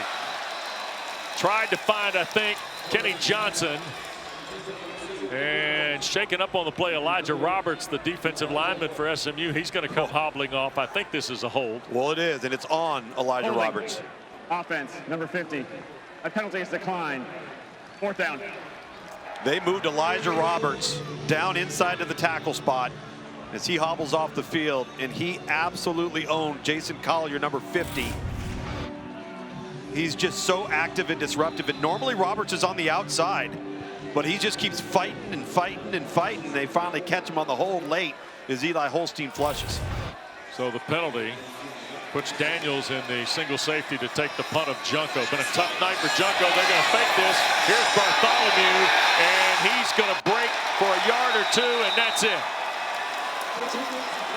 So Pitt goes into their special teams bag of tricks here. Moses is the first guy to get to Gavin Bartholomew to get him on the ground, and now Pitt went for the surprise. SMU didn't bite. Well, in the execution of that play, I mean, it's a risk, obviously, on that line to gain, but when you throw the football essentially behind the line of scrimmage, for all intents and purposes, you're asking an awful lot of Bartholomew to get to the line to gain. You think it's his shot coming here, Tom? I wouldn't put it past him. Well, they're going to hand it to Smith and see what happens. He'll step through 2 tackles. It was almost a shot play, just one on the ground. Tackle made by Taman Lynham, the 5th-year senior from Orlando who transferred in from Nebraska. We'll add another explosive to the tally. That's now 8. And here goes Smith again, dancing through for a yard to the 15. No, you mentioned taking the shot right there, and I honestly feel like Rhett Lashley's got things going in the run game to the point where he feels like he can rely on this offensive line for SMU, who has played spectacular tonight. Career high 138 tonight for Brashard Smith. And just keep pushing the pile. Yep. You see 138 of their 148 on the ground. Here's Jennings. Oh my, Hibner, the tight end. A move inside the 10. And it'll be third down and about 3.5. McMillan the tackle. Good to see Donovan McMillan back on the field. Remember, he left the playing field late in the first half. Yeah, went into the locker room. Yep. So there's number 3. What a nice design here on the tight end screen to Hibner. He's offset at the wing right there. Invites Sincere Edwards, number 90, off the edge. Kevin Jennings just dumps it off, and third and a long 3. A terrific look. On the third down, hand to Smith, and Brashard is going to be close to the first down. Philip O'Brien Jr. the tackle with Rasheem Biles. They're going to give it to him. And so it's going to be first and goal just outside the 5. And the Mustangs are ready to go once they spot it for play. Kevin Jennings is listening to his head coach. SMU on a first and goal.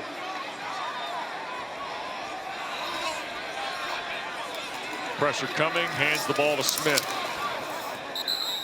And a yard straight ahead for Brashard Smith. Tom, it's easy to say, we all sit down at the end of the year and we get all the information together. Yeah. Brashard Smith's going to factor into all ACC. He's going to factor in. He's going to factor in what's going to be a crowded running back spot now in the first team. I mean, Omarion Hampton, Desmond Reid, Brashard Smith. I mean, and the list goes on and on. Damian Martinez at Miami. I mean, Bashal Tootin has been fantastic. L.J. Johnson's checked into the ball game here for second and goal for the Mustangs. Jennings wants to throw, now in trouble, and the Panthers get to it. First time Pitt has really been able to apply the vice grip to Kevin Jennings, and they do it with Kyle Lewis, who's their leading tackler coming in.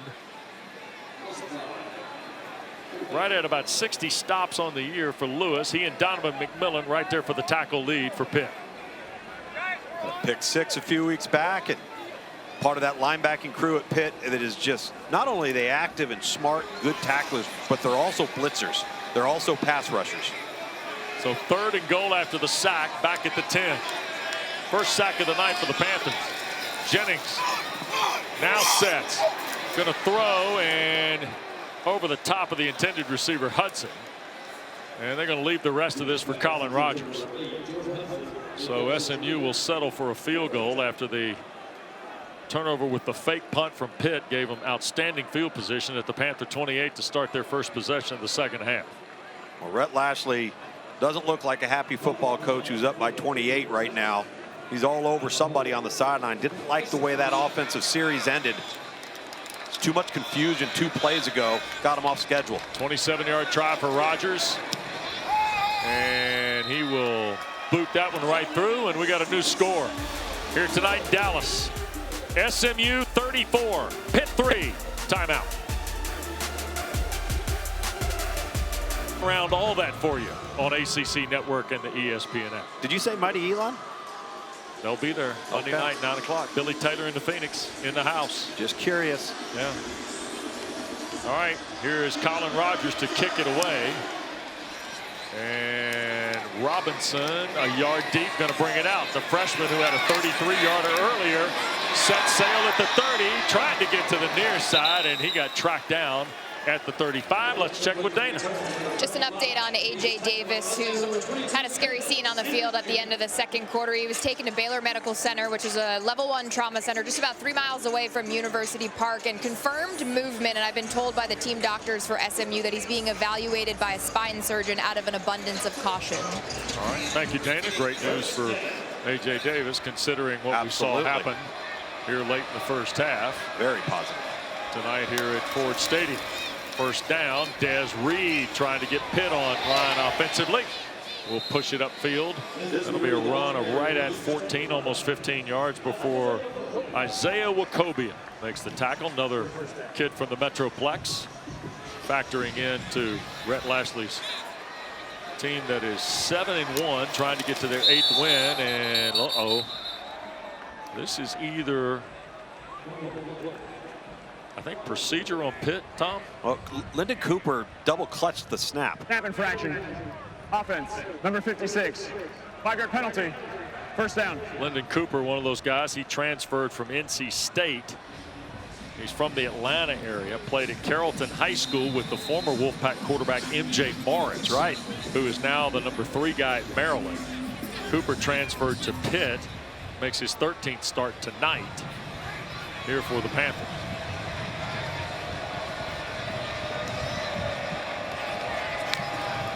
Holstein flips it here to the near side. Reid had blockers, but the Mustangs just too fast. Tom, we've seen SMU a handful of times. Your eye is always caught by their east-west speed. Absolutely. And a great example of this is number 54, Alexander Kilgore.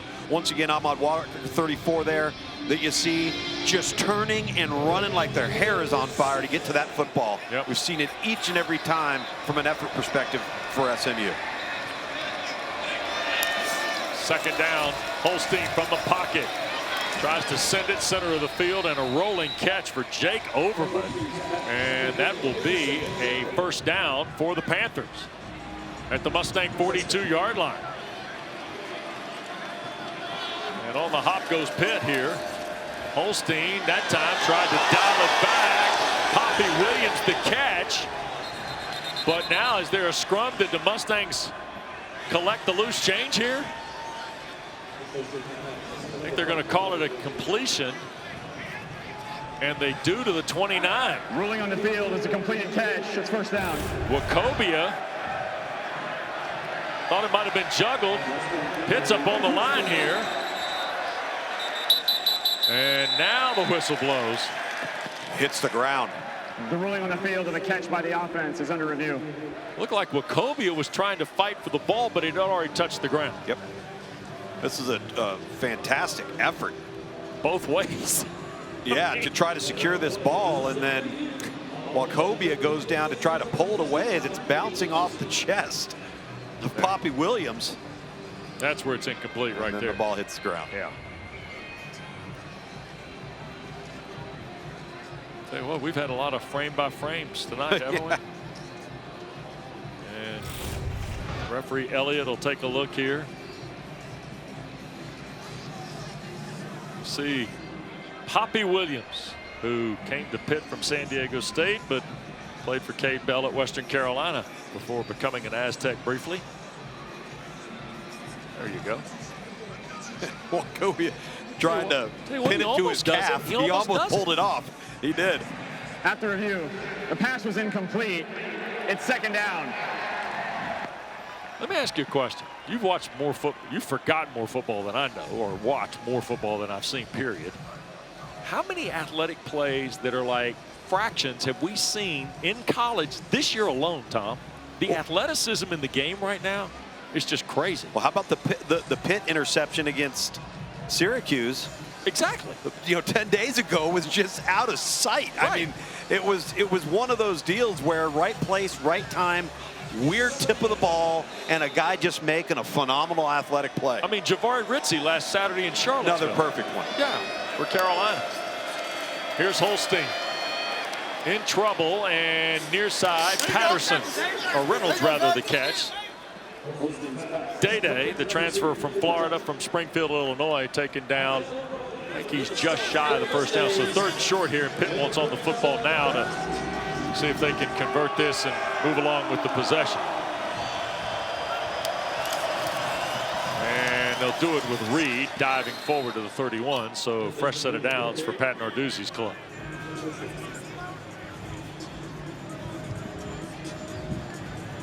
Well, a game that was highly anticipated around the ACC tonight has turned into a runaway with just under 7 minutes to go in the third quarter because of the explosiveness of what SMU did really on both sides of the ball in the first half. Here's Holstein, and Overman could not catch the pass as he was trying to get upfield. So it'll be second down and 10.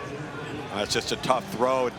Eli Holstein's keeping his eyes downfield. Probably could have taken off and run. And I understand what he's trying to do there. It's just tough to make an accurate throw out to the flat. You're almost not even looking at it. Yeah. Boy, the night for Holstein. It's been tough. 17 to 24. 125. You see the numbers on the year for Pitt, where they are tonight. Second in the full 10. Now again to his right. And in trouble. And is able to work away from Kobe Lewis for a couple of yards, or Kobe Wilson rather, before he's taken down shy of the 25.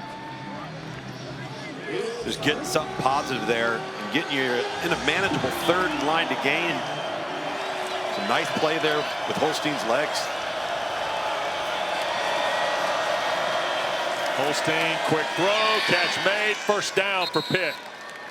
A rolling grab by Kenny Johnson at the 15-yard line. And the Panthers aren't wasting any time.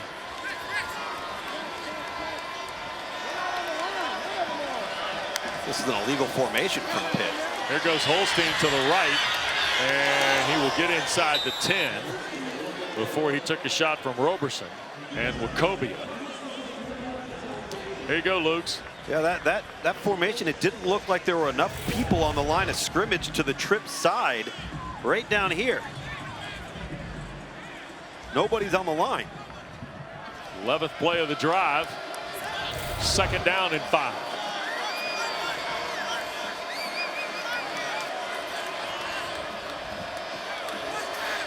Holstein now pushes Bartholomew to the left side. They're going to throw for Reid, threw it over his head, incomplete.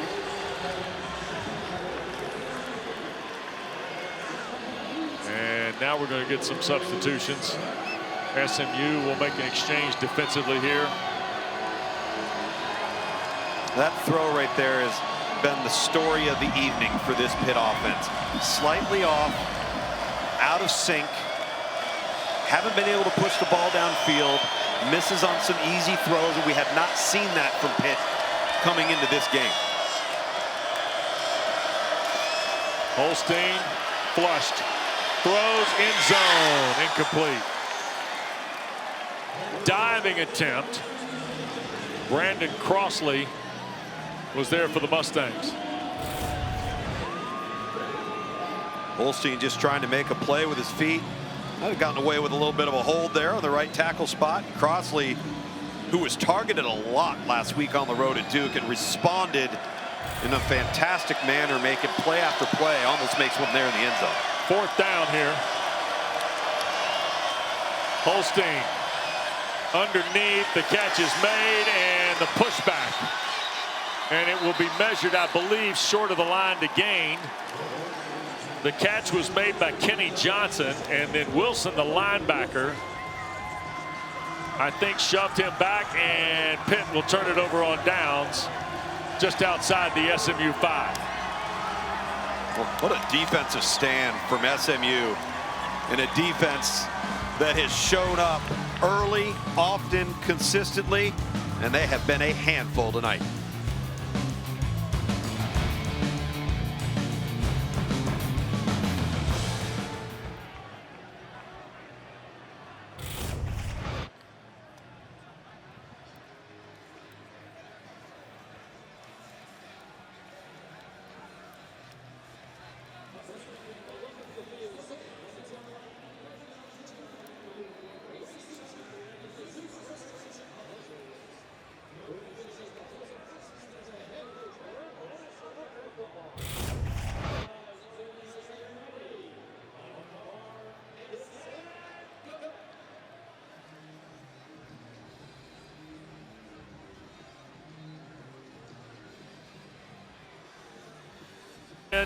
Dial it up from the Hard Rock.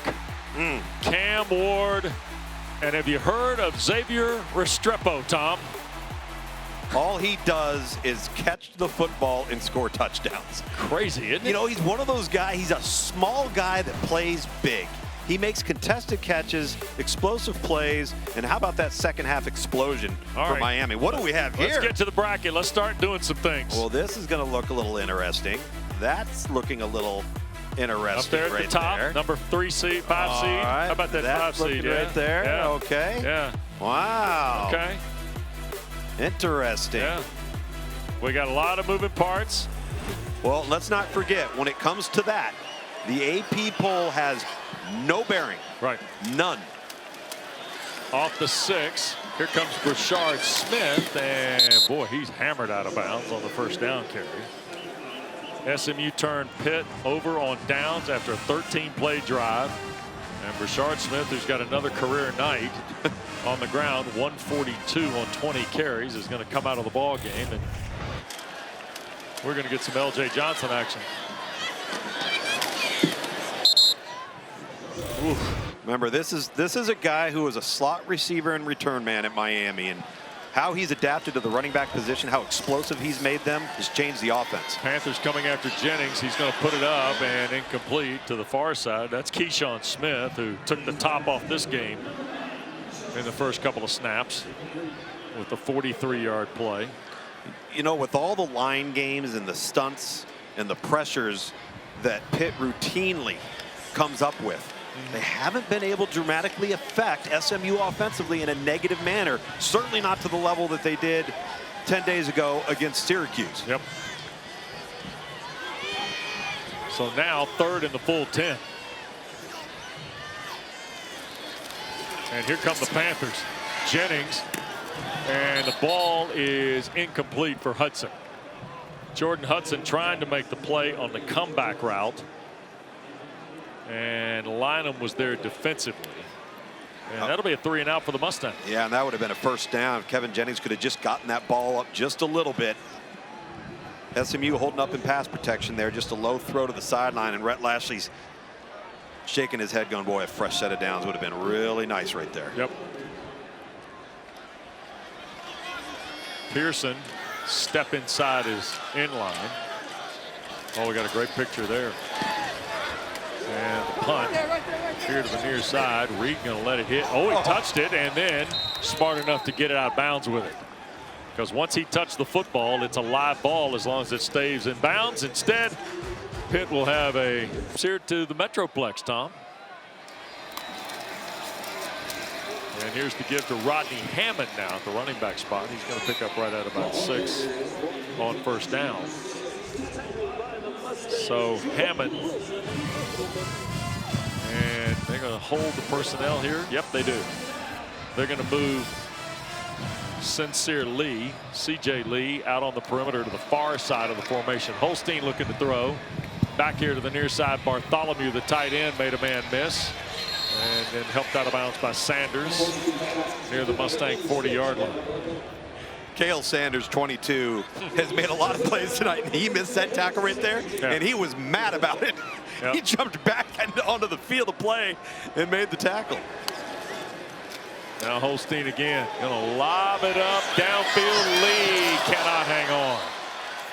Boy, he had gotten the step on William Nettles.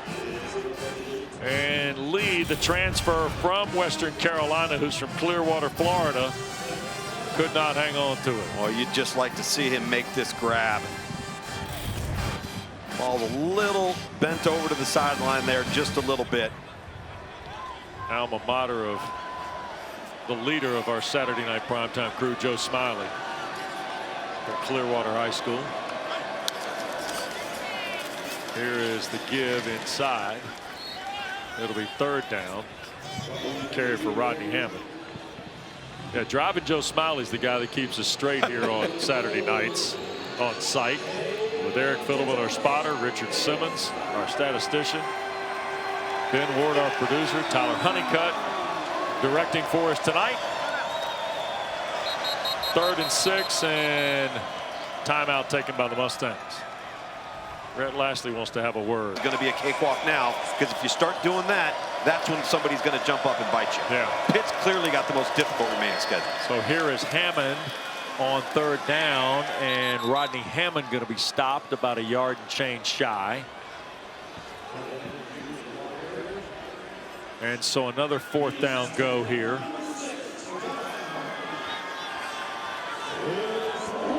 For Pitt.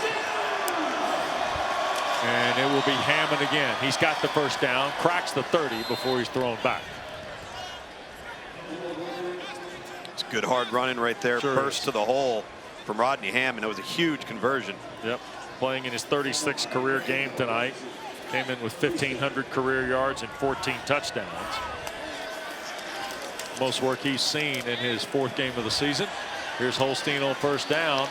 Going to shoot it back and incomplete. Trying to find Poppy Williams. And I thought for a moment Holstein might have been ahead of the line of scrimmage. But no flag on the play, so 2nd and 10. That was really close. And if that flag is to be thrown, your entire body, that's it, has to be beyond the line of scrimmage. Yep.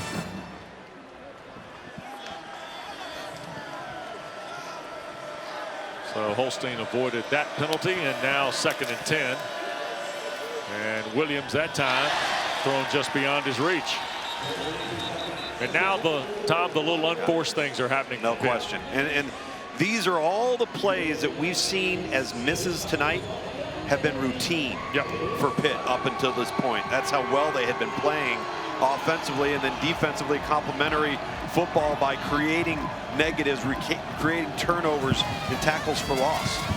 That hasn't been the case tonight for Pitt. So 4th down. Or Reid has come in for 3rd and 10. I'm sorry. And the inside give is Reid. And he will get 4, maybe 5 of it. And another 4th down on the Harvey tackle for the Mustangs. Jafari, who made the play, one of the big plays of the night last Saturday. Oh boy, did he. On the block field goal. Just an amazing athletic play. Big 4th down here for Pitt offensively.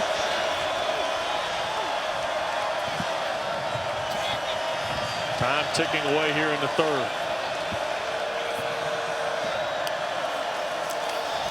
Holstein gonna tuck it and run. First down and more to the 10. 5, and Eli fumbled the ball. Did he break the plane before he fumbled the ball? And quickly now, Justin Elliott's crew is in conversation before we have a signal. Well, I think Eli Holstein revealed his own guilt by his reaction after that play. There is a flag down. This ball maybe a touchback. So let's see what we have here. And one more little visit. Trying to get all this cleared up.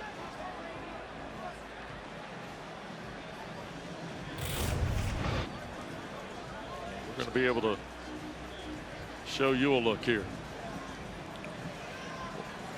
Well, the question may be, did he step out of bounds before he let go of the football? The ruling on the field is the ball was fumbled at the 1-yard line and rolled out of bounds in the end zone. There's a foul for holding defense number 1. By rule, that penalty is enforced from the end of the run and will be enforced half the distance to the goal. It's first down Pitt at the half-yard line.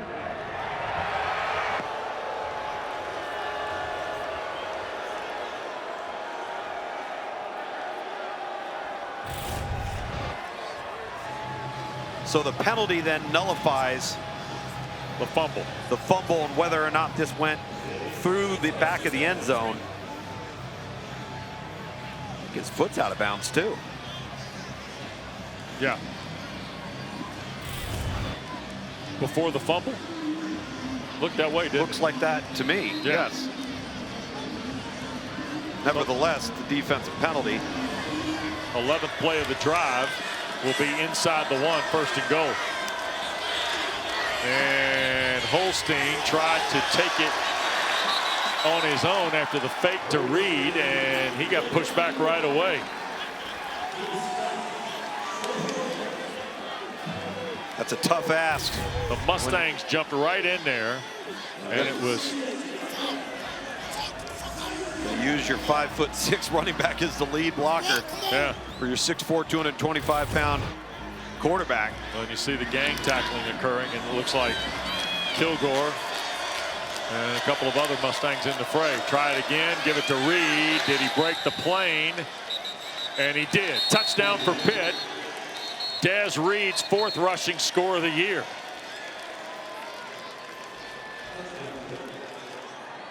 Ruling on the field is a touchdown.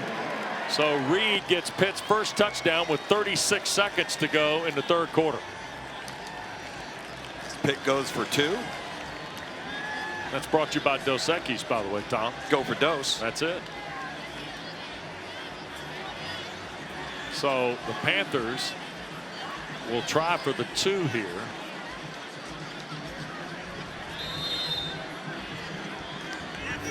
They are 0 for 2 in 2-point tries this season. And they got a tight end and 4 receivers for Holstein.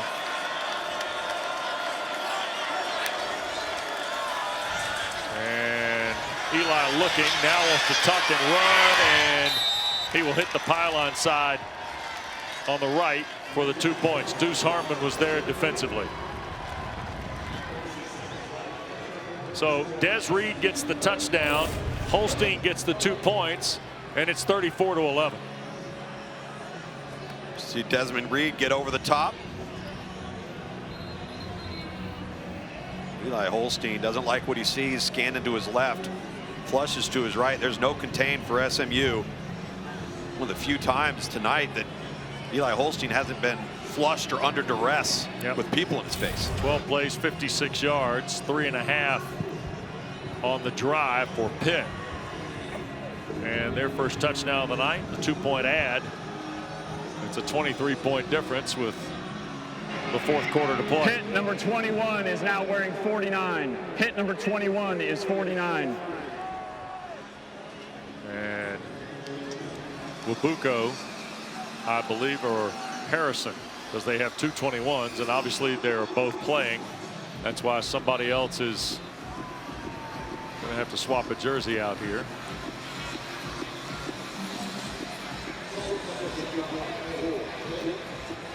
Isaac Brown, by the way, has just hit another long touchdown run for Louisville, Tom. The Cardinals are on the way to winning tonight at Frank Howard Field. Rolling in Death Valley. Yep. Wow.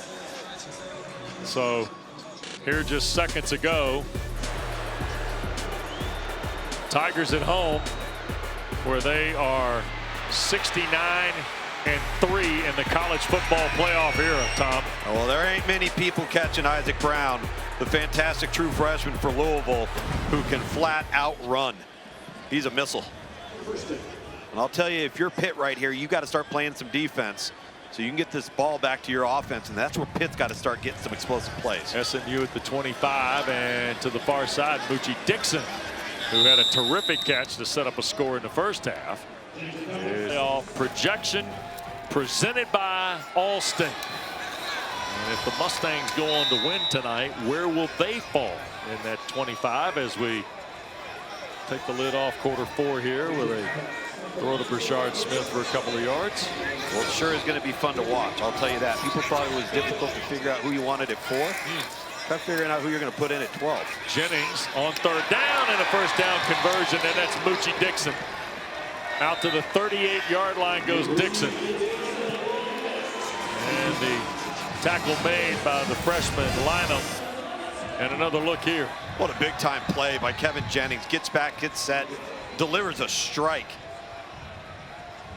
Dixon immediately gets upfield. That was a huge conversion on a 3rd and 10, where Pitt really needed to get off the field. Yep. I think we may even get a look at the All-State playoff predictor here before we're done, Tom. Those folks are busy tonight too, by the way. Yeah. Here's the first down give to Brashard Smith. And Smith will pick up a yard to the 39. And Rhett Lashley will be very happy just to burn clock here, and he can keep moving the sticks. Take up as much space as he can.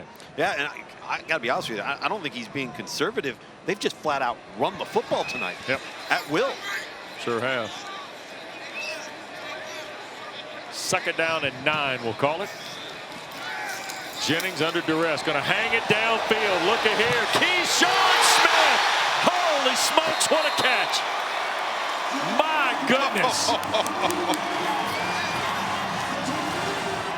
He set the place off tonight for the first touchdown, and look what he does here in the fourth, Tom. Well, a spectacular grab and focus, and he just gets on his horse and runs. Ended up warding off Ryland Gandy. And here goes Brashard Smith, touchdown. Gracious. And when you think they're just going to lull you to sleep, maybe play a lullaby, they turn the volume up again on you. It's one Smith and then another for another touchdown. Back-to-back explosive plays. We've talked about it all night long. Against number 10, Ryland Gandy there for Pitt. Keyshawn Smith makes a spectacular play. They line up quick, hurry up to the line of scrimmage. And it's Brashard Smith, who's had yet another career day as an all-purpose weapon for the Mustangs. First touchdown of the second half for SMU. Another rushing score tonight for Brashard Smith. His second gives him 11 on the year. And SMU's got 41 points and a 30-point lead in Dallas. I would have guessed the under on that tonight coming in. There's no doubt about that. Brashard Smith's second rushing touchdown, the latest salvo from Rhett Lashley's team. And now with 12:46 to play, Pitt back out there to start from its 25-yard line. And yes, you are getting ready to go to 8-1 and 5-0 in the ACC in your first year of membership, folks. What an impressive night this has been, Tom. Been an impressive night. They've checked a lot of boxes, and I think the one thing too that stands out is they've been able to stay healthy. They've been limited and banged up coming into this game, and if they can continue to stay healthy down the stretch, they got a chance to do something special. Holstein going to tuck and run. No, going to throw and almost picked. A diving try by Deuce Harmon on a ball for Reid. And it'll be 2nd and 10. Deuce Harmon's had a good night tonight. Yeah, really good night. Wow. Tell you what, Reid for a little guy takes a pounding. He does, and he doesn't get hurt. Nope. He is so tough. He might like the cold tub a lot, but he does not get hurt. Here's Holstein taking another throw. Whoa, what a catch. Nice grab, and that's Reynolds. And a Pitt first down. Good throw from Eli Holstein, Tom. This is textbook stuff here. Yeah, that's a really good throw over Kyron Chambers, number 21, the flat defender that's buzzing out there. And he's got to get this ball up and about and drop it in. Nice arm strength from Eli Holstein. Sure is. Flags throw, and there's a ball that's caught. That's Mumfield near midfield. Say that 3 times. Kilgore on the tackle. And we'll sort out the flag here.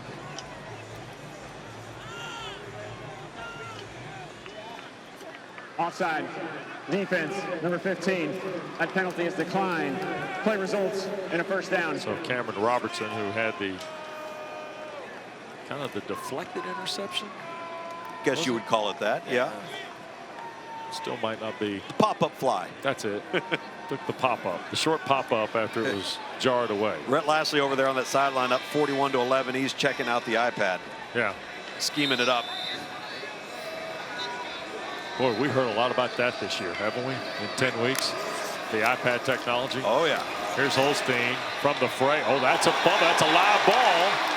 And Reid is going to get on it smartly because that ball was completely in play. I've been so surprised tonight about the unorthodox, uncharacteristic plays made by this offense, including quarterback Eli Holstein. That hasn't been their MO. And you play as good a football as they have. You come in undefeated. You just don't expect to see a performance like this. Yeah. And now that ball is snapped and fumbled. And here is Reid. Look at this. Splits 2 and has the first down. And Kobe Wilson and Kilgore are left in the fray. Wilson still down around the 45-yard line. And Reid was also shaken up, I believe. No, Reid okay. And here's a look. Look at Reid turned right behind the umpire. Oh my, just friendly fire, isn't it, with Kilgore and Lewis, or Wilson rather. That'll get us to a timeout while they tend to the Mustang linebacker in Dallas. 41-11.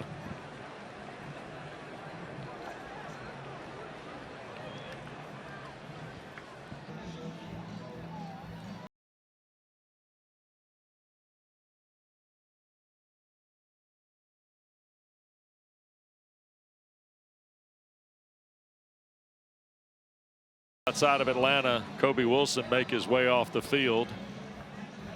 Kobe's a good football player. Got to question some of his post-football decisions. He wants to get into broadcasting, but he is a terrific kid. We've had a chance to visit with him a couple of weeks ago out in California and had a lot of fun. I met Rylan Gandy today too, who's also interested in broadcasting, Luke, so don't get comfortable. Rylan Gandy, Kobe Wilson, they're all in line. They're all getting ready to roll, put on the headset. Yep. Tell you what, it's been one of the unique blessings of the job to be able to visit with these kids, though, isn't it? Talk to these staffs every week. And boy, in the case of SMU, we've seen the Mustangs a handful of times, and got to be impressed with their first-year membership in the league and what they're doing tonight in this game with Pitt. Holstein dumps it down, and the catch was made, and the hit from Kilgore. And it's on C.J. Lee, who took the shot, and it's now second down. Boy, Alexander Kilgore. If Ahmad Walker won't chase you, Kilgore will. Holstein a long throw, and that's offline, and Brandon Crossley took his eye off of it. He would have run. The ball would have hit him if he kept running. If he plants his foot in the ground and comes forward on that, right, he's off to the races. Exactly. And Crossley is upset with himself so much. He's got a fumble return for a touchdown. He would have had a pick six there. Third down. Flags thrown. Holstein. And wide open. The catch is made, and Reynolds trying to fight upfield. Helmet pulled off as the tackles made it to 22, but as they say, hold the phone here. Might be offside.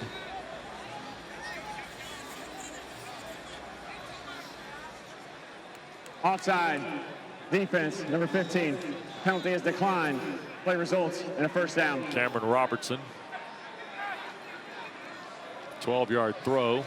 Instead is the play of record. Brett Lashley's claiming that the quarterback snap and jerking forward is creating the movement on defense.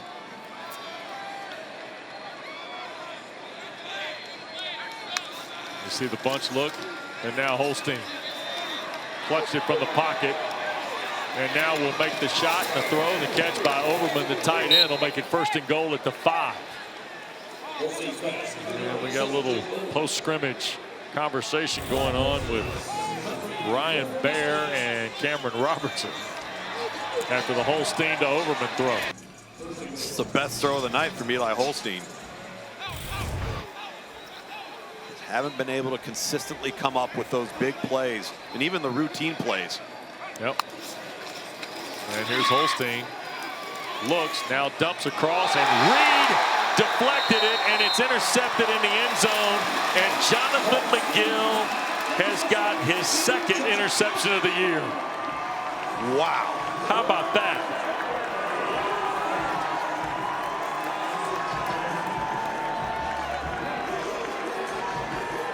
And McGill is ready for the party at Club Takeaway. My goodness. It rains, it pours. Yep. And here's McGill in the club.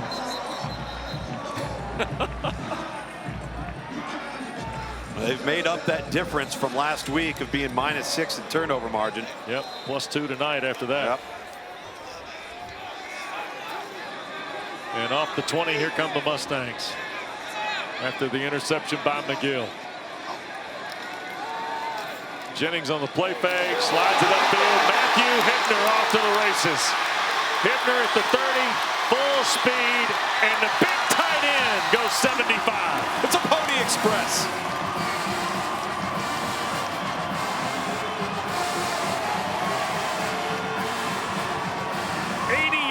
Total for Matthew Hibner.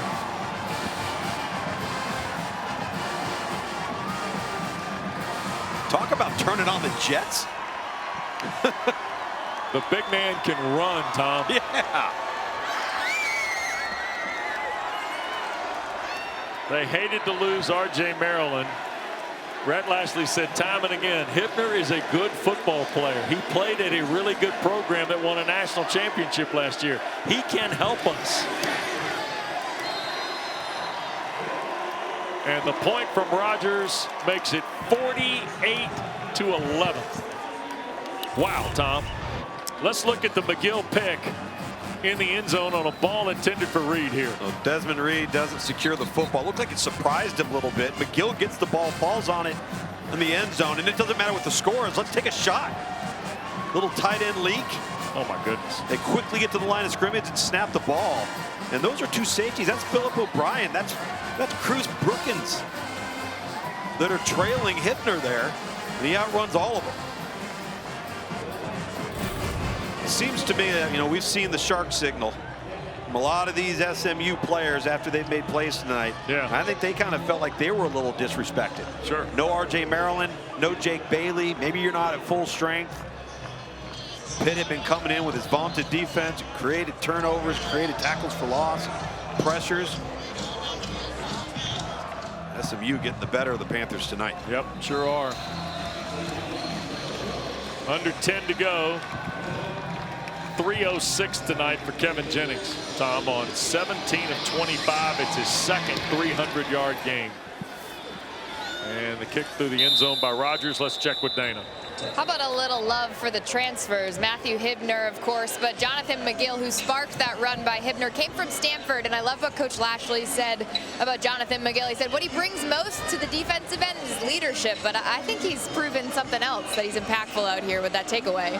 Yep, sure is. Hibner came in the game with 6 catches for 70 yards. He had 4 last week after no catches in the previous 4 games. And now he's got 3 for 108 tonight. Good heavens.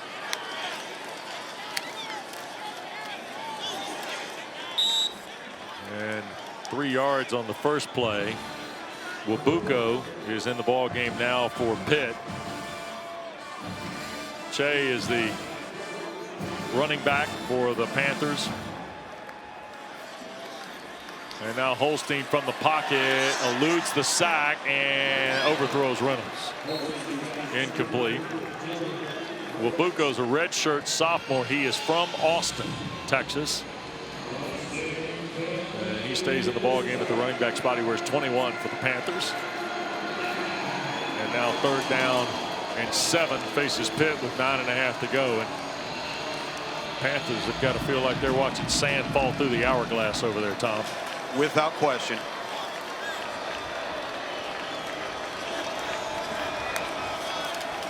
And Holstein for Reynolds, fumbled the ball, and it is picked up. And here goes SMU. The play made by Celestine, who recovered the loose change and headed back toward the end zone.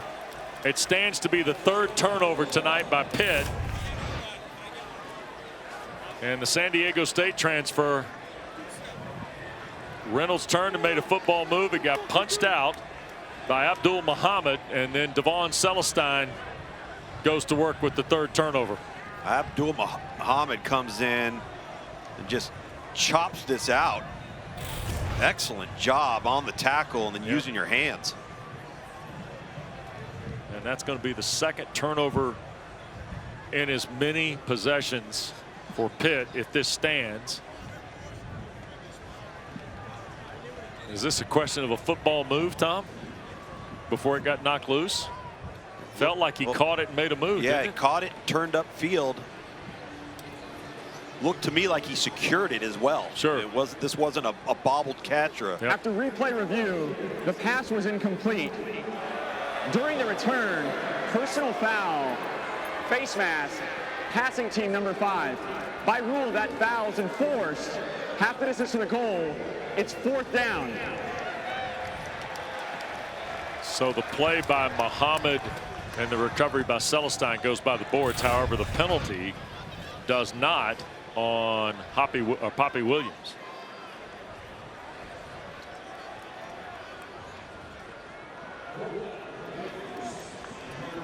And so,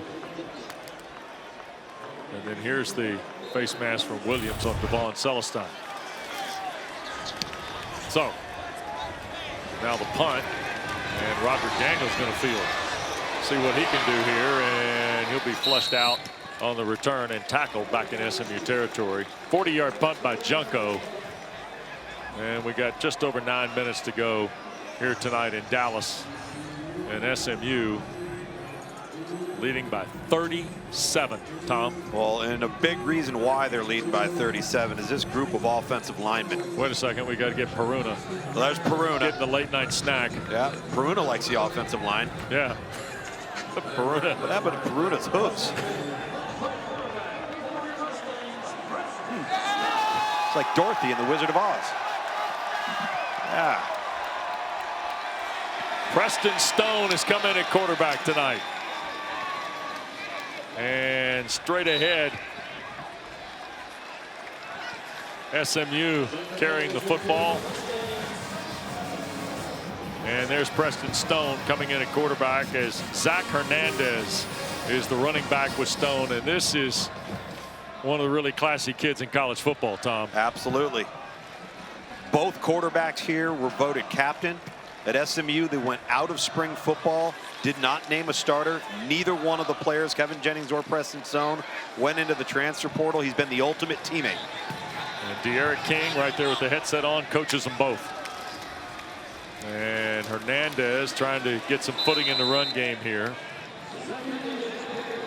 I want to go back to this offensive line. Yeah. Because when you're taking on a team like Duke a week ago, Pitt tonight, both teams who pride themselves on creating negative plays, tackles for loss, sacks, pressures, and turnovers. SMU gave up 0 sacks against Duke, 1 sack tonight against Pitt, and were able to control the line of scrimmage in the run game. Yeah. That group of P.J. Williams, Justin Osborne, Ja'Kai Clark, Logan Parr, Savion Byrd, kudos to the Mustang offensive front. Yep. They have run the night, haven't they? Absolutely. Yep. Here's Stone trying to fire it back here to the near side. Intended for Cozart, Ashton Cozart, the intended receiver. Pitt tonight has allowed a season high defensively of 472 yards. They surrendered 449 to Cincinnati earlier this year. And Tom, unfortunately for the Panthers, it continues a disturbing trend of offense and defense in conference play. Some of the numbers that they built in the preseason of non-conference games in the last couple weeks offensively. Now defensively, they owned the night a week ago Thursday. No doubt. Syracuse. And offensively just did what they had to do. Right. Yeah. But now with Virginia looming next Saturday in Acrisure Stadium, and here is Des Reid on the punt return, by the way, out beyond the 25. The Panthers now taking their first loss on the season. They're going to be 3-1 in the ACC, but the night going to belong to the Mustangs. Jonathan McGill. Of fun. And again, going into Tuesday night, don't worry about what the AP poll says, because it's going to have no bearing, and I think you're going to see some significant shifts with what the committee comes out with in the first iteration. You see Wabuko get the carry. By the way, Nate Yarnell, who is a young man from the Lone Star State, has come into the ball game. He is from Lake Travis in Austin. And a throw across the way. Medlock there on the stop for the Panthers. So what you're telling me is Tuesday night, when we get our first look at the college football playoff rankings, presented by Allstate, by the way, with Reese Davis and the gang, we probably know that Oregon and Miami they're going to be okay, right? Ohio State. Ohio State, they're okay. Yep. After that, I think we get some movement, huh? Yeah, we're going to have some movement. I think it's going to be very interesting to see what the committee thinks of Notre Dame. Sure. All right. It could be very, very interesting to see what the committee thinks of this team right here. Sure. Wearing red and blue. Yep. And when you consider the schedule, does that weigh poorly against SMU with no Clemson, no Miami on the slate? But the only loss is 5 points to BYU, right? 3, I think. 3 points, rather, to BYU, yeah. Here's the punt, Junko. Daniel's going to wave everybody off here and let the clock roll to 6.5. Keep going as it'll roll to a stop and touched up right around the 25-yard line. So the loss to BYU is the only mark against SMU. Yep. And here's a look at where the ACC was and is coming into the night. Yeah, coming into the night. So now you see the Clemson loss at the bottom. You see Pitt is going to be 3-1, 7-1. SMU is headed to 5-0, Tom, and 8-1. And we showed you the 3 games left. There are only 5 undefeated teams: Oregon, Miami, BYU, Indiana, and Army. At nightfall, that got batted down on a throw from Stone.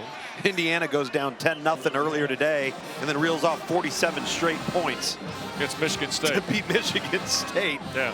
And you know, it's going to be very interesting to see what the committee thinks of that football team. Yeah. Because if you watch them and you look at it from an eye test perspective, you like them a lot. Also, I think every committee, and you know, and we've talked about this before, every committee is a little different. The process is very similar year to year. But what do they value? Right. And the discussion points become increasingly interesting each year. Don't forget Indiana plays Michigan and Ohio State. Well, let's not forget this as well. All right, this is a big win for SMU, but this would only give Pitt 1 loss in the conference. Correct. What kind of damage can they do to everybody else? Remember, they got Clemson looming too. They got Virginia, then Clemson. Got Virginia, then Clemson. Yep. Cavaliers, by the way, on the bye this week, along with a lot of other teams in the ACC. You just saw SMU's remaining schedule there. Don't get caught up in that. Here's Stone, batted away, incomplete. Panthers got a hand in the throw lane. Jeremiah Marson, freshman from Opelika, Florida, went to Norland High School in Miami. Creates a 4th down play with 5.5 to go. And good bit of what was another sellout house at Ford Stadium has cleared away. And off into the Dallas night on a Saturday. With smiles on their faces. Yep. Another record crowd in here tonight, 34,648 here off Mockingbird in University Park. And here is Reid backtracking inside the 20. Look at this guy, still trying to make a play, isn't he? Around the edge, he'll be taken out of bounds, and that'll buy a flag on the tackle. Whoa. Yep. Ooh. Looked like Nate Anderson, the offensive lineman, flushed him out over there. So Nate, man, got the eye black on, the requisite Luganville elbow sleeves.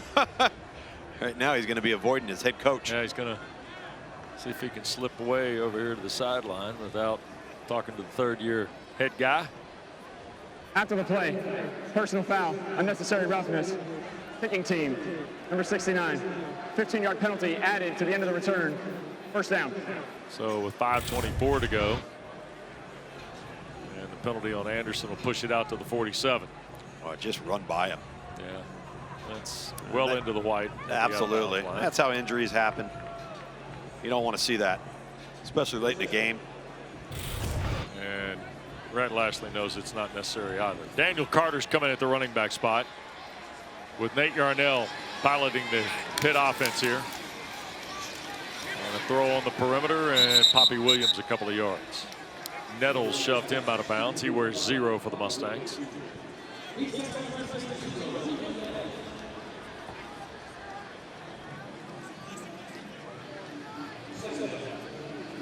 So the Panthers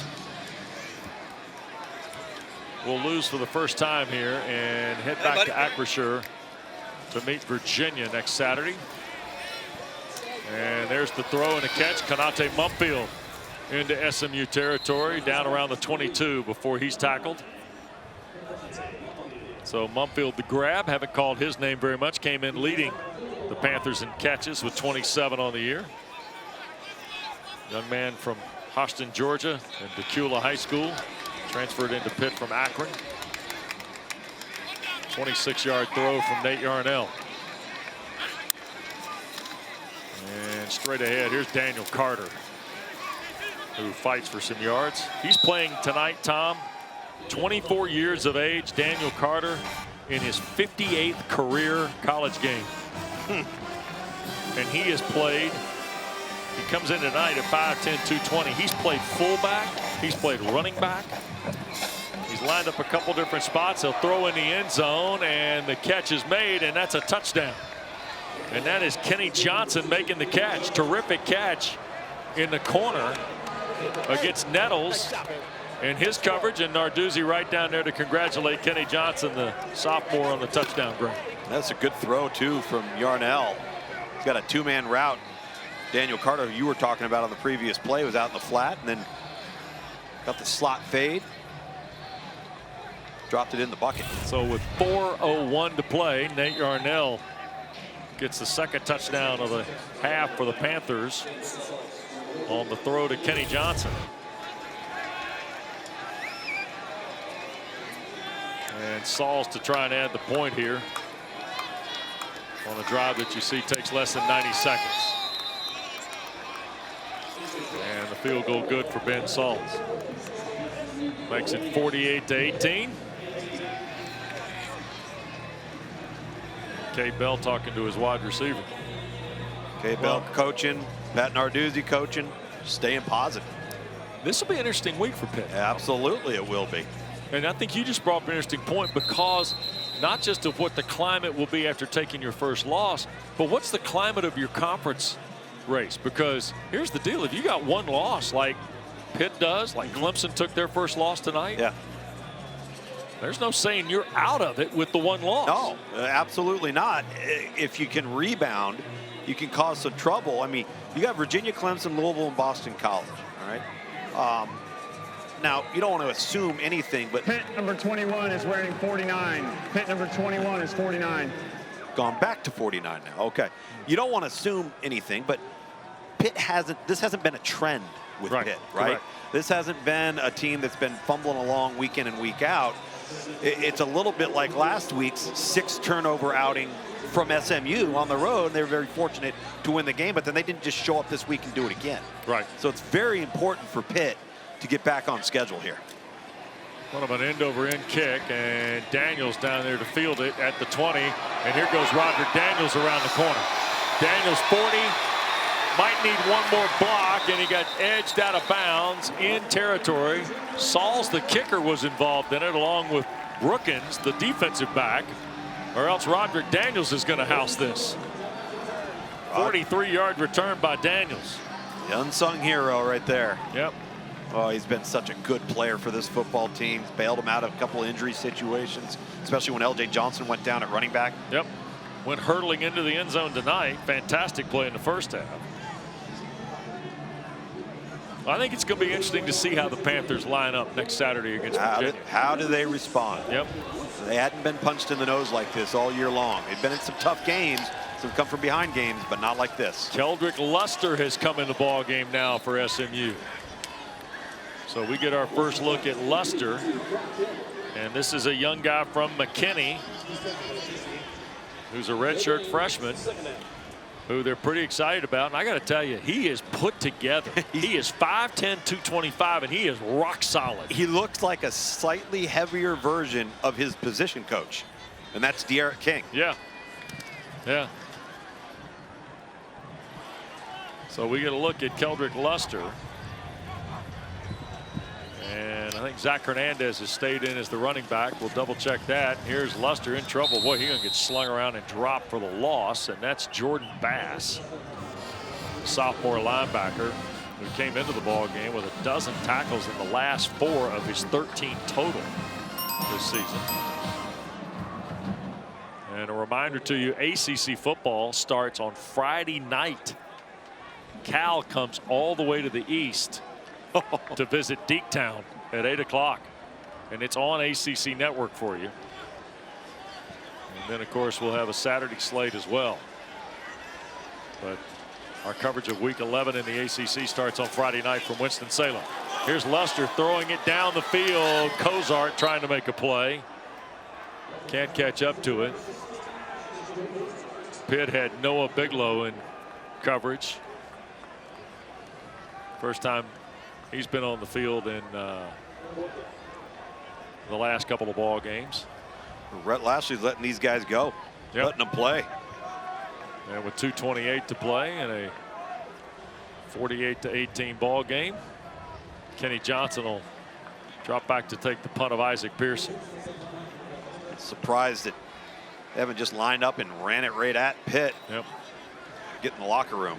I'll tell you something else, Tom. This is getting ready to be the 14th straight conference win for SMU.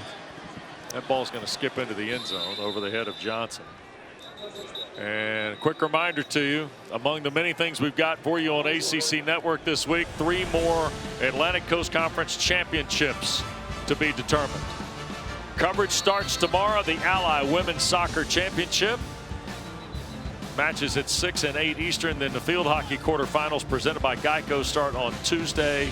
And then the first round of the Men's Soccer Championship begins on Wednesday at 6 and 8. We got basketball for you. We got women's soccer tomorrow. We got field hockey Tuesday. We got men's soccer later in the week.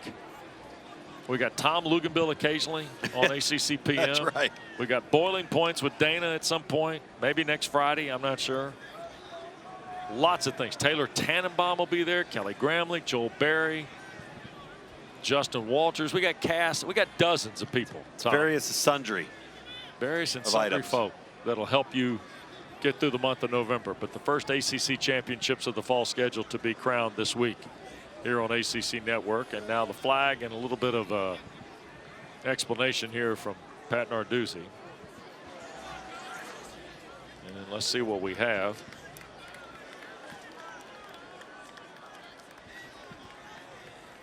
There are 2 fouls, both by the kicking team. Holding kicking team number 28. That 10-yard penalty will be enforced from the touchback spot.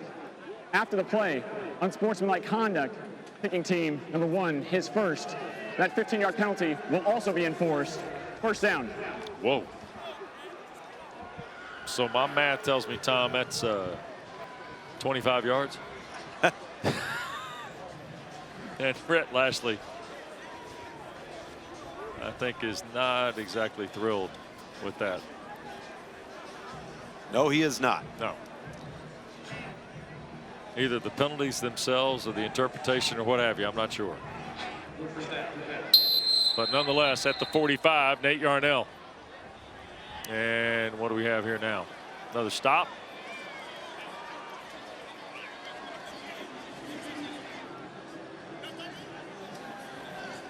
We have 14 penalties of record, Tom. Yes, we do. Okay. Quite a few too many. 8 for SMU, 6 for Pitt tonight. And with 2:21 to go, 1st and 10 off the 45, as we were saying. And Mumfield to catch. Kanate will pick up the first down on a throw of about 14. And both schools still attacking when they have the football.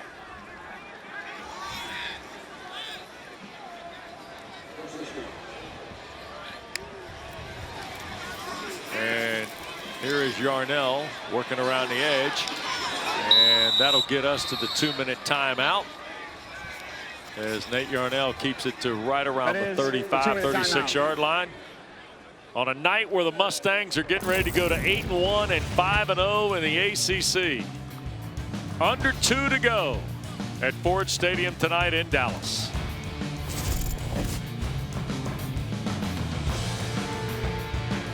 Brashard Smith is good at football.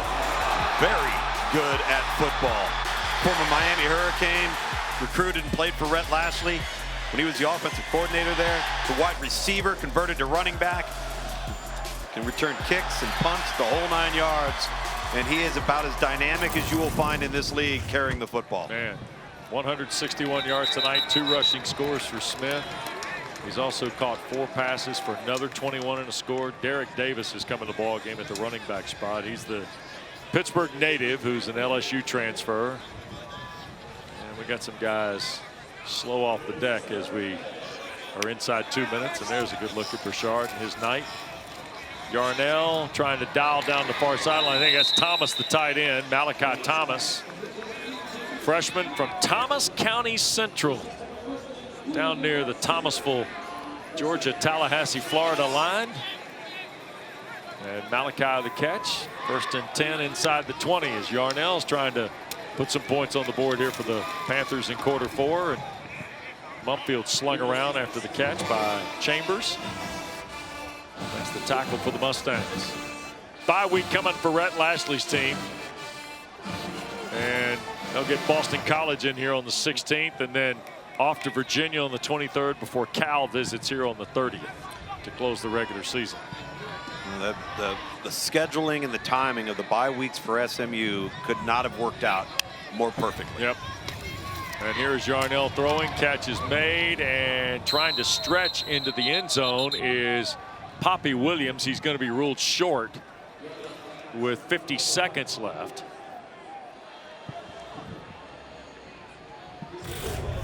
And Williams, I think, was already on the ground when he tried to reach the ball over the white. Let's see. Did he hit the ground before the reach? Ooh, close. Very close. On the field call, they're going to play fake. Yarnell will throw, and that's Thomas, the touchdown catch. Malachi Thomas, a big freshman tight end, 225 pounds on a 6'5" frame, has his first touchdown. Boy, Nate Yarnell snuck that one in. Yep. It comes across the formation. Malachi Thomas dips into the flat, and that was through the eye of the needle. Yep. Former state champion for the Thomas County Central team. At 30 catches, 542 yards, and 8 touchdowns a year ago. They went 15-0, Tom. They're 6A state title holders in Georgia. Point after by Sauls is good. And that makes it 48-25 here in the final 23 seconds.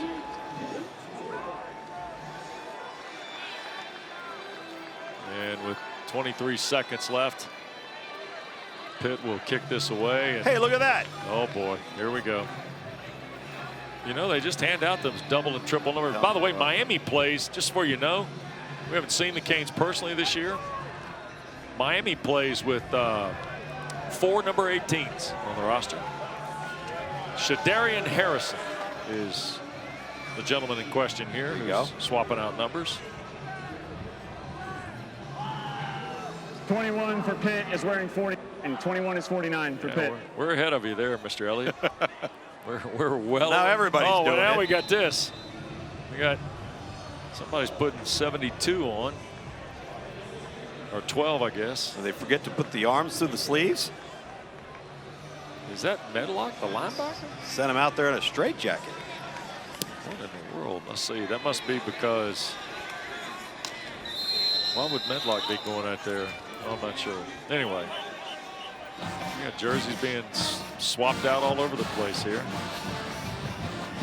Well, everybody will go home happy at Ford Stadium tonight, Tom. And Rhett Lashley will too. Boy, he's got to be pleased.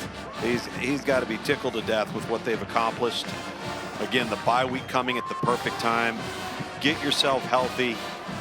Get back to full strength to the best of your ability.